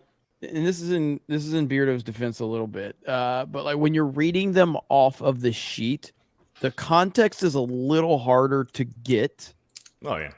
Because you don't have the association of who sent it necessarily with their profile picture sometime.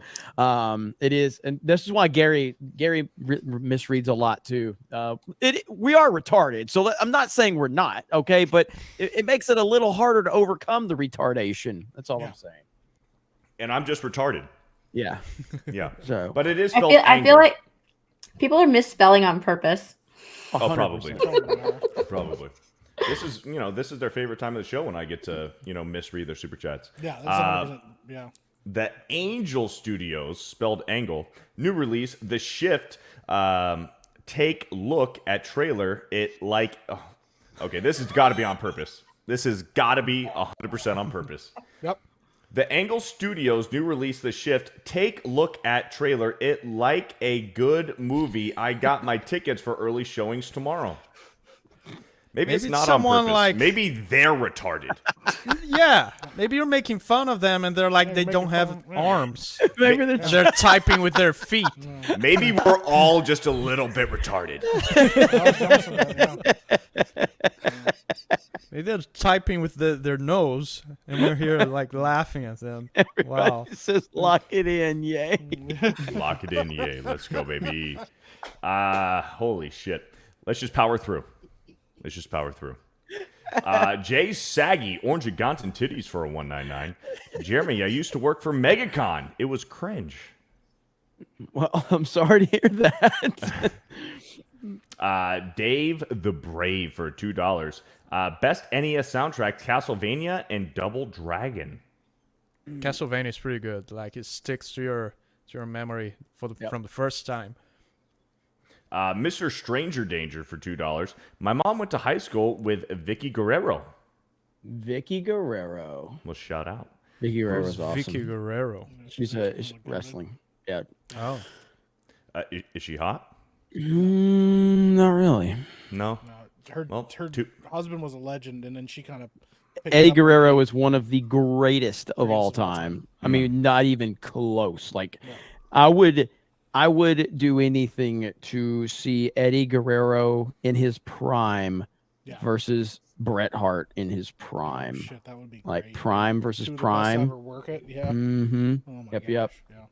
gosh, Grandmaster Chris for $5. Never a big fan of Punk, and he certainly hasn't helped his case outside the ring. For all I care, I hope Seth Rollins gives him the Sting treatment. It's going to be interesting to see how it all plays out. Our boy Chris Benoit for $2. I beat Flair and Austin. I'm the greatest. Well, beat a lot more than Flair and Austin. Yeah. Fear of the Tardo for $5. 9-time Special Olympics champ. Here to say, no kill strippers. Strippers people too. Plus pointless because already dead on inside. Lock it in. Yay. What the fuck, bro? Thank you, Tardo. I miss Chris Benoit's super chats. Thank you, Tardo. Devin Soria for a 199. Says Undertaker is the GOAT. Oh, shit.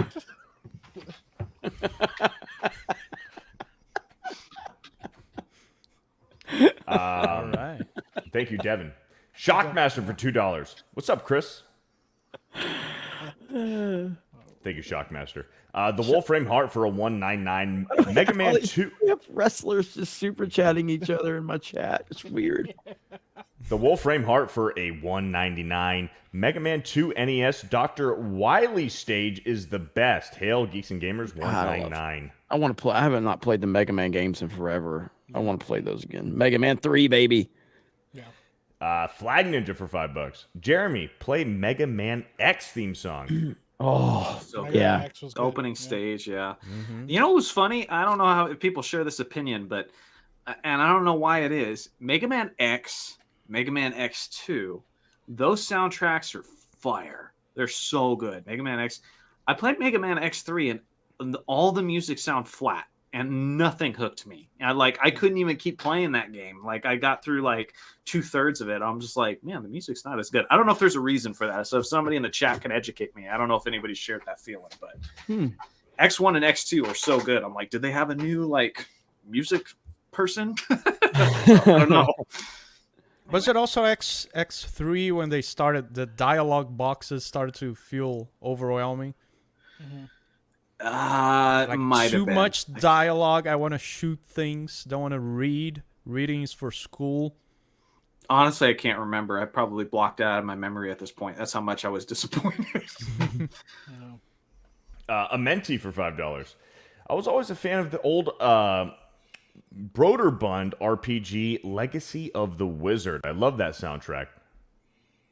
Nice. Thank you for the 5. Bobby Lachey for a 199. Not even a mention as possible GOAT. Lame. Bobby Lachey's got my vote, man. Bobby Lachey. Fucking Bobby Lachey, man. Shout out, man. He is the GOAT. Let's see. Ben, let's see. Hennigar for 20. says it's Ninja Gaiden per my 10-year-old self.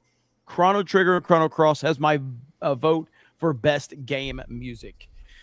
Yeah, I called it Ninja Gaiden back in the day. There's so many people did, dude. I did. My sister, I talked to her like a few months ago when she visited, and I mentioned the game, and she said, it's Ninja Gaiden. And I was like, oh my God, Rebecca. Yeah. Like, you wouldn't do it. Yeah, I called it. Yeah, and I prefer calling Ninja Gaiden now. So that's the Gaiden. correct. I never called it like that. Yeah, sure that was the one time where Ryu Hayabusa had a man bun sticking out the back of his mask. Ninja Gaiden. Gaiden. You have to say like this. Gaiden. Drunk 3PO's in the chat. What's up, Drunk 3PO? No. I mean, the whole chat's been asking where you were all night. They've been like, "Where's Jay? Where's Jay? Where's Jay?" Kick him. Yep. Why is it Jay here? Why is it Jay here? Yeah. Where's Where's he at? Marcus Henry for 2. Beardo say reimagined and the message. The message. Like a drinker. Motorlicious for $2. Has anyone reviewed the Alex Jones game yet? No, yeah. Craig has a review on his channel. Yeah. It's on Side Scrollers. Check it out. Ninja Gay Dan for $5. Takes no time. On point. Representation matters. We are gay ninjas and we are everywhere. Thank you, Ninja Gay Dan. MMA Crease King for $2. The Lion King game was hard for the Sega Genesis. It was hard. Oh, yeah. That was a hard game. That was a hard game. But the SNES too. It's basically the same. Yeah. Warren Price for a $5. Ric Flair is the greatest of all time. Wrestling all over the world, U.S., Japan, etc. Great feuds. Examples: Terry Funk, Dusty Rhodes, and Ricky Steamboat. Ricky the Dragon Steamboat, baby. Shout out. I mean, Flair's career is pretty much like, if you look at from beginning to end, and then even the fact that Ric Flair lives, like he lives the gimmick. You know what I mean? He lives the gimmick. He is the nature boy. He is styling and profiling. I've heard so much, like there are so many Ric Flair stories about him having probably like 10 women in his room at every hotel, just like partying the fucking night away. The only person they say could outdrink Flair was Andre the Giant. That's the only one. And he's defied reality. Like he was literally dead a few years ago. Yeah. He was dead. And then the next day he popped up and cut a fucking promo. Woo! Like, wait a minute. You reported they were dead. Yeah. Flair is the man, dude. Flair is the man. He's lived a life, man. He has lived a life. Yeah. No doubt. A feline named JJ for $2. Beardo, how much do the kidnappers want? DM me. I'll let you know. Motorlicious for $2. OG Duke Nukem's theme is a core memory of mine. Duke Nukem, man. That game. Duke Nukem. Fucking Duke Nukem. Dduke Nukem, man. That game That was one of the first games I ever played, believe it or not, and I had no business fucking playing it when I played it at that age. My dad had Which one? Duke Nukem 3D? 3D for sure. Oh, I that remember the one. box Yeah, when he that was- one's not for kids. Yeah, you could give money to strippers and shit. It was fucking I had no business playing that shit, but that was one of the first games. That and Doom were like the first games that I had played. Oh yeah, good old boomer shooters. Yeah. But yeah, Heard there were actually a couple side scroller that was what Duke Nukem started as. Duke yeah. Nukem games. Yes. Yeah, it started as him like just a regular side scroller shooter, and then like a I think it was Contra Duke game. Nukem, I think it was Duke Nukem 2 or 3 started going off the rails a little bit. Hail to the and king, then- baby. Yeah, I think Duke Nukem 3D, man, they didn't give a fuck. They were just throwing it all out there. I was like, oh, Bro, what is going on with people on planes, man? Y'all see this lady losing her mind trying to pull her pants down and take a I dump? did see that. I did see that. The hell is Listen, going on? when you gotta go, you That's not gotta a go. few days ago. That's just crazy. What is happening with people on planes, man? Yeah, well, here's the thing, dude. Like, she became Right. a celebrity because of that. I know, but You don't think somebody else might try something like that? I Become don't their own think- celebrity? She was a celebrity because she's hot. This chick ain't getting no celebrity status. Okay. Can we play that? A woman pulls her pants down and threatens to go to the bathroom in the middle of the aisle on a Frontier flight. Another day, another psycho on a plane. The woman had a meltdown because she was upset that she was required to sit in her assigned seat and even threatened to kill another passenger. Oh my! The flight was reportedly traveling from Florida to Philadelphia. Florida woman. All right, I'm gonna be careful here. I think it's edited. I doubt it is, bro. Have you watched look at, this? Hey, look at first? what's trending over there. You see that? Scroll down. Deadspin. No, I right. saw him. Look at You think Ripley's gonna pass that up? Probably but the motherfuckers mad anyway. That's all. Start getting me trending when they start bitching. Let me check. Let me see if this is edited first. No, I think that video, you could see her pull her fucking pants down. She like would just pull it. Ain't nothing there. Jeremy, I was gonna say Jeremy just wants an excuse to see it. It is edited, and it still ain't. It ain't pretty. It's gross. This is what I'm saying. Like, remember that's criminal. You strip in front of a kid. That's criminal activity. Well, that's what I'm saying. Like, you know, there's that story going around about like all these people pooping at Walt Disney World, like in line, and I'm like, I don't think it's that bad because we live in a world where everybody has a fucking smartphone now. I've never seen video of somebody like pooping out. I'm not saying it doesn't happen. I'm saying I don't think it's as widespread as like a lot of. This is not a good video to watch. I'm not showing. I respect my audience way too much. I don't even blurred. It's I know. I'm watching it now. Not blurred enough. I went from 100% sure I wasn't gonna watch it to 100% sure I wasn't gonna watch it. Thanks, Jeremy. I don't want to see it, that, bro. Don't watch it. I love my audience way too much. Don't watch this. It's bad. If you're gonna piss on a plane, get to the gym. Some freaks in the chat going, show it. I like big chicks. Show it. God, some folks in the chat are like, nice. Bird up for $5. YS is pronounced like ease. It's a beloved JRPG series. Yes. Shout out. Crusader for $5. Iron Sword Wizards and Warriors 2 was hands down the best soundtrack rack. Also, notable mention is the NES Ultimate Quest of the Avatar and Shadowgate. Wow. Thank you. Prince, where you at for a $1.99 says nothing. Thank you, Prince. Ride the Guy for $10. Does anybody remember the soundtrack to Punch Out? Lil Max training montage with the guy who looked just like Stanley from The Office. Hell yeah. So good. I feel I named a JJ for $2. Beardo, blink once if they're making you do gay stuff. Making you do gay stuff. Prince, where you at for a $1.99? New static book released yesterday, Rippa. Really? Who's writing this shit? I guess I can look it up. Bobby Legay for a $1.99. Hey, how dare you talk about the GOAT Bobby Lachey like that, okay? Bobby Legay for a $1.99. Hey, Dan, you ever been with a real man? Yes, your mom. I was wondering where that was going when you said yes. I was like, wait, where's this going? Marcus Henry for $5. It was quite surprising. Marcus Henry for $5. Jeremy is so disingenuous. Star Wars doesn't pretend to be real. Wrestling is fake. It's reality TV, but don't at me. Wrestling doesn't pretend to be real either. There's people that think it's real. There's people that think Santa's real. Like Mike. Like, take Mike, He's for not. example. He still thinks wrestling is real. Krista. I don't think wrestling's real. What? It's scripted, but it's real. The hits are real. Bumps are real. Moves are real. And also, like it's like there's a certain honor to trying to preserve what the story, like to Prestige, for instance. You remember how that was it, that one guy that lived the gimmick, basically. You know what I mean? Like there's something to that. Was he being disingenuous, or was he trying to make sure that he didn't take away from the illusion that was supposed to be created to entertain the audience. Yeah.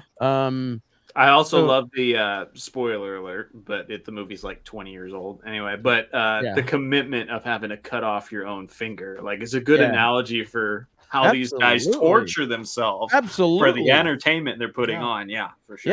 Yeah. I mean, and in all honesty, like, wrestling was a far better product before Vince turned it into sports entertainment. Yeah. When there actually was, when they were trying to make people believe that it was real.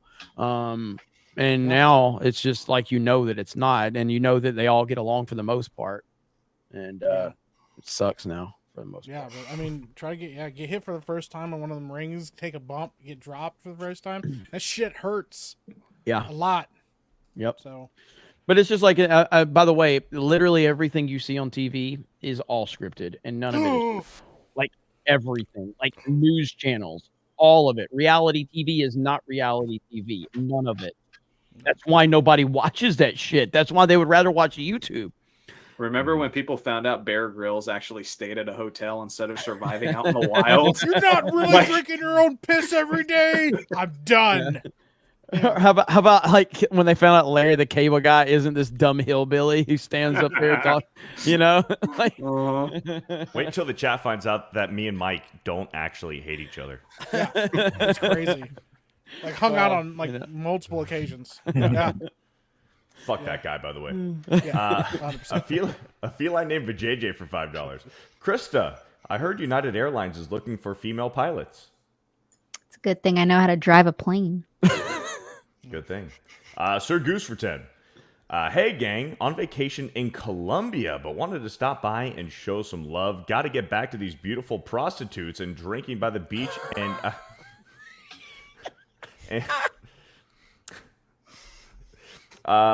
anyways, I'm loving life. #passport bros. Thank you, Sir Goose. And it's all legal here in South America. It's perfectly legal. I was going to send you guys a picture because I was walking down the street today. I noticed a new how do you say in English those big ads? Billboard? Billboard. I noticed a big billboard for just a whorehouse, a new whorehouse that opened up. Well, like in my town. Gotta do what you gotta do, man. Yeah. There you go. I was gonna send a picture to you guys. You didn't, and now we're all worse off for it. Dan lives in Game of Thrones. Hayden for 20. Chicheme is pronounced Chicheme, I think. And I pronounced it that way because he put the pronunciation. So thank you, Hayden. Is a drink from Panama that has evaporated milk, sweetened condensed milk, cinnamon, nutmeg, and coarse ground corn. Well, I'm down then. Boiled soft with cinnamon sticks. I think you'd really like it, Beardo. I'm gonna have to check it out. Thanks, Hayden. Hey, I got this real quick. This is let's see. So we've been speculating on this, but it appears Fortnite has no plans of keeping OG Fortnite after Chapter 5 drops on December 3rd. No plans of keeping OG Fortnite. The thing is, I've seen posts saying the exact opposite. HypeX, and I know this is HypeX is utilizing somebody else, but HypeX is really good about this stuff. But I mean, that's an L.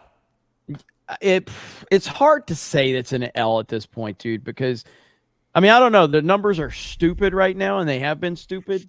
So I don't know. I guess we will see what they do. But Yeah, I mean, but- personally, I'm loving OG Fortnite. I think it's fantastic. Go ahead, Johnny.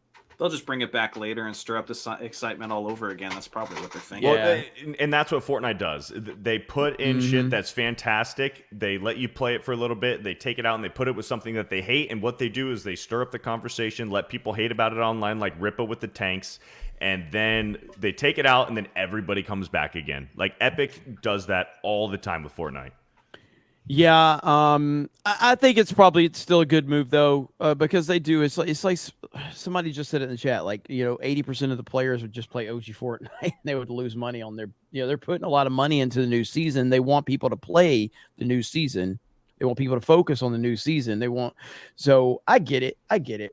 OG Fortnite has been fantastic. It really has. And I can only imagine what a actual OG Fortnite player thinks about it, playing it. Because, I mean, I'm not. I'm a late bloomer to the game. So, you know what I'd like to see is what they might do is in between each chapter, because this is between chapter 4 and chapter 5.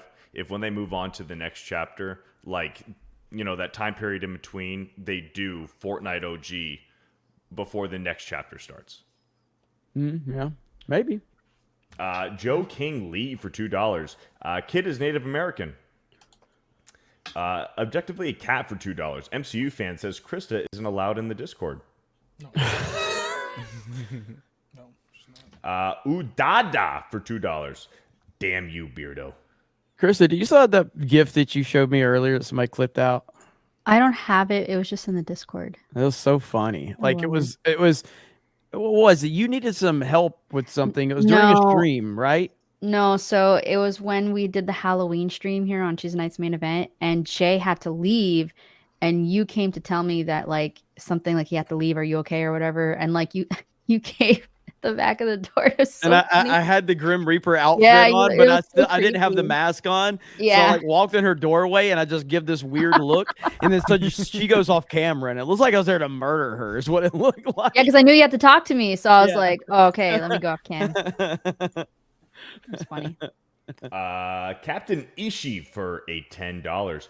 My war on Marvel and Disney began when they assassinated Bobby Drake Iceman character in 2015. Ripa, can you speak to that travesty? I'm still mad about that. Iceman that was one gay. of, Why that did was they one do of that? the era of all new, all different, like Marvel. That was when shit got really gay for the company. And, I was one of the first prominent ones. You had this kind of all nearly Playboy kind of character just get turned gay out of nowhere, because the whole way they set that up is that since Jean Grey, basically, you can make the argument she made him gay. The way that they told the story is that, like, she put him under this realization that he was always that way, I guess. But the shit just comes off like she just made him gay. But yeah, that was one of the first things that they did when they started this trend of just turning all these characters gay out of nowhere. And that's still to this day might be the most prominent one. I mean, you can argue the Tim Drakes and of the world as well, but for sure, Iceman was a huge character for X-Men and in terms of its lore, and that just didn't make any sense. Munchx and Ninja for $5. I know Battlefield 5 had a crappy launch, but the soundtrack was amazing. Anybody remember Battlefield 5's I did not play it. I did not play it. Terran the Black for a $199. DKC2 and SSF2 Turbo and any Castlevania original soundtrack.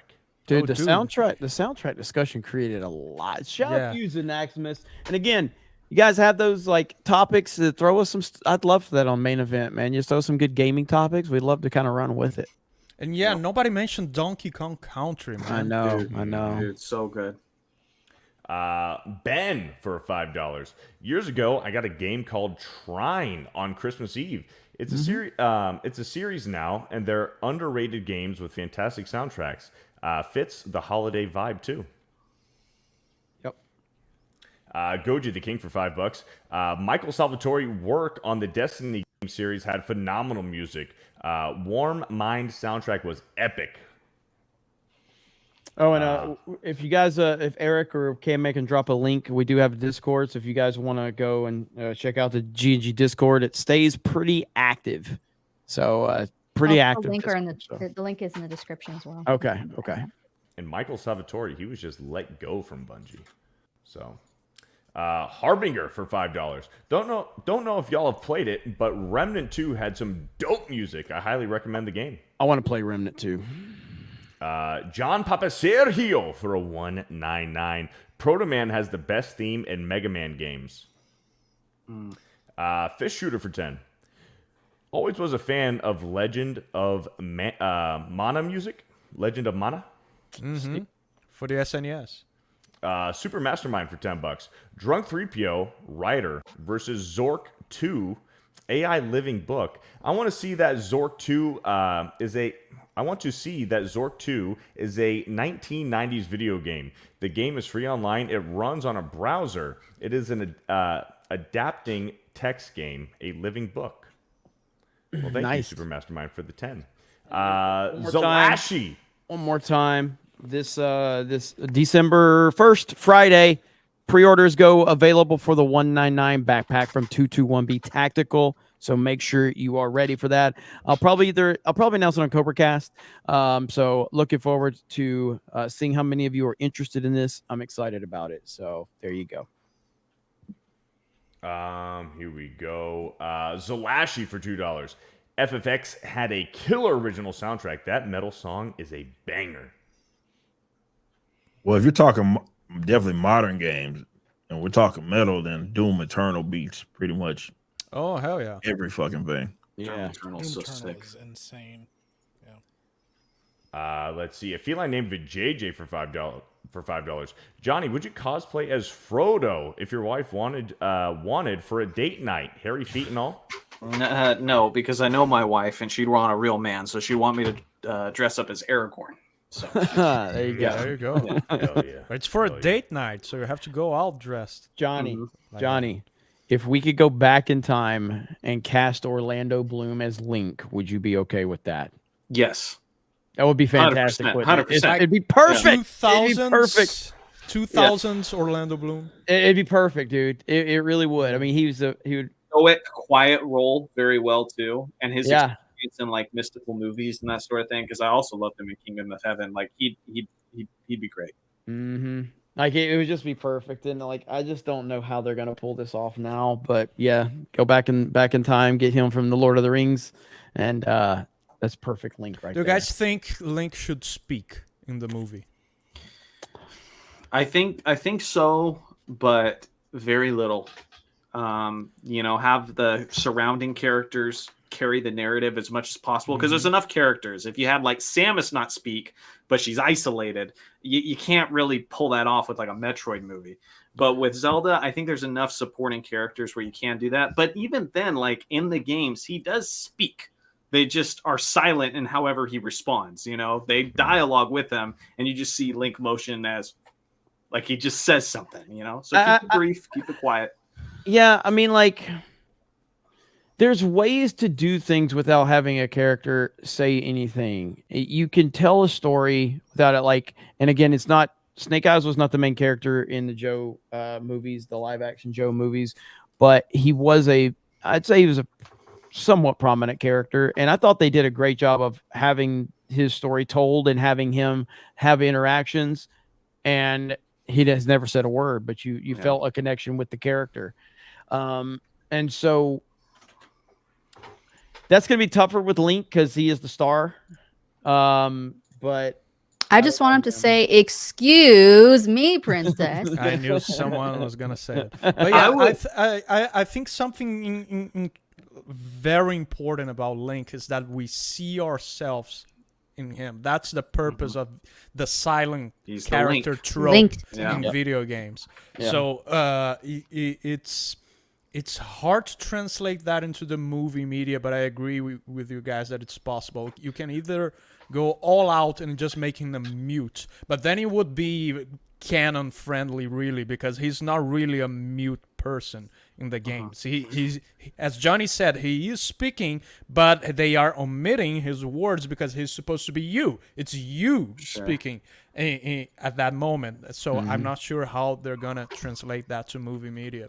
But Breath of the Wild, like, I would argue that that's not just an opinion. That's like, if you want to honor Link right, even in Breath of the Wild in Zelda's journal, they explained why he doesn't speak so much from a character and personality. Really? standpoint. I don't remember that. Yeah. Just go to Hyrule Castle, find her journal. It's like in a cave somewhere. You can look it up on YouTube. But when you read her journal, it's very wordy. But she explains the fact that it has to do with the weight on his shoulders that he feels like he has to carry and a sense of responsibility that he'd rather just not say much and do his duty. And like she elaborates more on that, but I really like that. So it's literally part of his character now, if you consider Breath of the Wild and Tears of the Kingdom canon into the mainline storyline, which is its own think. But I would argue that that's honoring his character at this point. No, sure thing. I think Johnny kind of nailed it on the head too. Like it's hard to translate. Certain video games are harder to translate than others. But yeah, like I think the idea like that you already know that he has dialogue, so you actually even have personality in the way he responds and the way he talks about things and stuff like that. That yeah, you could make a Link and that could speak and it would make sense. It's a little bit easier with characters that like Snake Eyes. You never see his face and stuff. Him not talking, you have to surround him with characters that do talk, and because he's on a team, it kind of lends itself for that kind of a thing. But like for a character like Link, he's the main character, and he pretty much is going to carry this film on his own. I mean, he's going to have supporting cast and stuff, but you almost have to give him some interactions with people. But I also agree, making him a complete chatterbox is not in his character, so that would be really weird too. You know? Yep. But really comes down to who they're going to cast, because that's another big one. Is like whoever they cast, that's going to be the big answer as to what people are expecting from them or not. So.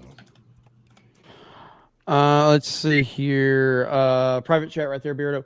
We're gonna wrap it up here soon, so and then we'll catch the rest of them up over on the gaming stream because we're over 3 hours. So we are over on Geeks Gamers Play. The link is made, so we'll be live over there. I don't know who else is gonna join us. I know Beardo's gonna be with me, right? Mm-hmm. And then I don't know who else. Mike. I'm not sure. Mike. I'm not sure yet. Hold on. It's late. I'm not fucking with you. Go ahead, Beardo. A Menti for a $20. Another day without seeing Jeremy react to Star Engine video and Squadron 42 gameplay. Have you even watched the link? Hail to the 199. Hail to Fellowship. Watch the damn video, Jeremy. LOL. I'm just fucking with you. I know you are, Minty. I appreciate you. Let's see if there's. Let's go check out Rumble and Streamlabs and all that good stuff. So so the link for the stream is pinned to the comment section here. I gotta say, this has been one of my favorite episodes of Tuesday Night's Main Event. Just the long discussion we had with this gaming soundtrack. I thought that was really good. So. You were complaining before we went live that today's kind of slow and we just got a 50. Turned out great. A 50 from Leave Berry Masta. Leave it up to the chat to bring it home. And Berry Masta with a 50. Yeah. That's it. Said nothing. It says nothing. Whips it out and leaves it all over the table. Yeah. Walks out. And that's it. I guess we'll save the rest for another so time. We'll catch the rest over on the gaming stream. So we'll do the catch up over there. There's not too many left, but we gotta end it because everybody's got to get out of here. Appreciate everybody's time. We got big celebrities like Zeltroid and Dan Vash. You can't go too far over. So anyway, it's me and Beardo for sure. Anybody else playing? No takers. I know Krista can't because she's got stuff to do tomorrow. I might join late, but no promises. Oh yeah, that's right. Steph and Krista actually have a stream. Yeah. You're doing. You girls can get out of here. You guys, because they're doing a stream on Geeks and Gamers Live, right? Yeah.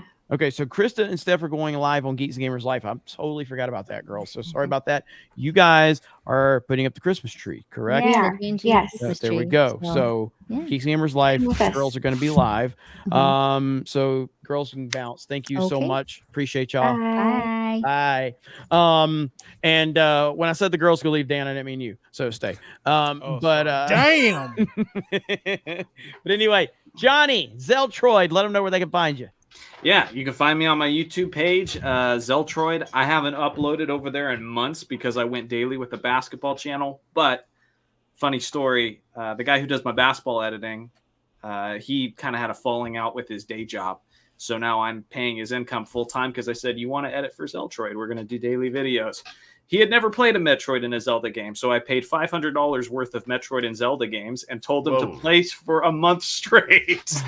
And so starting in December, he'll be editing daily videos with a lot of Zelda and Metroid lore freshly in his head. Nice. So that'll be fun. Nice. Let's see. Epic Mike. Yeah. Go check me out on Kick. Just recovering. I got sick after the holidays as well. That's why I just rather not leave my house on the holidays. But yeah, I'm going to be back up there on Kick probably tomorrow, streaming and hanging out, and then keep your eye on Epicverse stuff. I know I'm always telling you guys we got stuff in the works. We do. Got some very awesome big news that we're working on getting together. But 2024, man, I'm telling you guys, we're gonna hit the ground running with this stuff. I can't wait to show you everything we got going. Shout out to Beardo, because we couldn't do it without him. Shout out to all the team, all the people we haven't announced working on projects, all the people we have. Really excited, man. Can't wait to show you guys what we got going on. So hell yeah. Oh yeah, Unicycle Peon had a 20 over on Rumble that I missed earlier. His favorite video game song, Final Fantasy 14 original soundtrack, You Die Nighttime theme, Sultana Dreaming. Favorite overall soundtrack, Elder Scrolls 3 Morrowind original soundtrack. There we go. Thank you, Unicycle Peon. Appreciate you, brother. All right, Dan Vask. YouTube.com/Dan Vask. Help me defeat Gary in the battle for 1 million subs, and I don't have to humiliate myself singing songs about being gay and stuff. Yeah. And also working on my Christmas video. It's turning out pretty great. What else?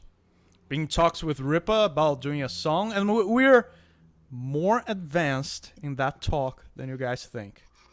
Way more advanced. That's true. Yeah. There we go. Well, that's good to hear. That's good to hear.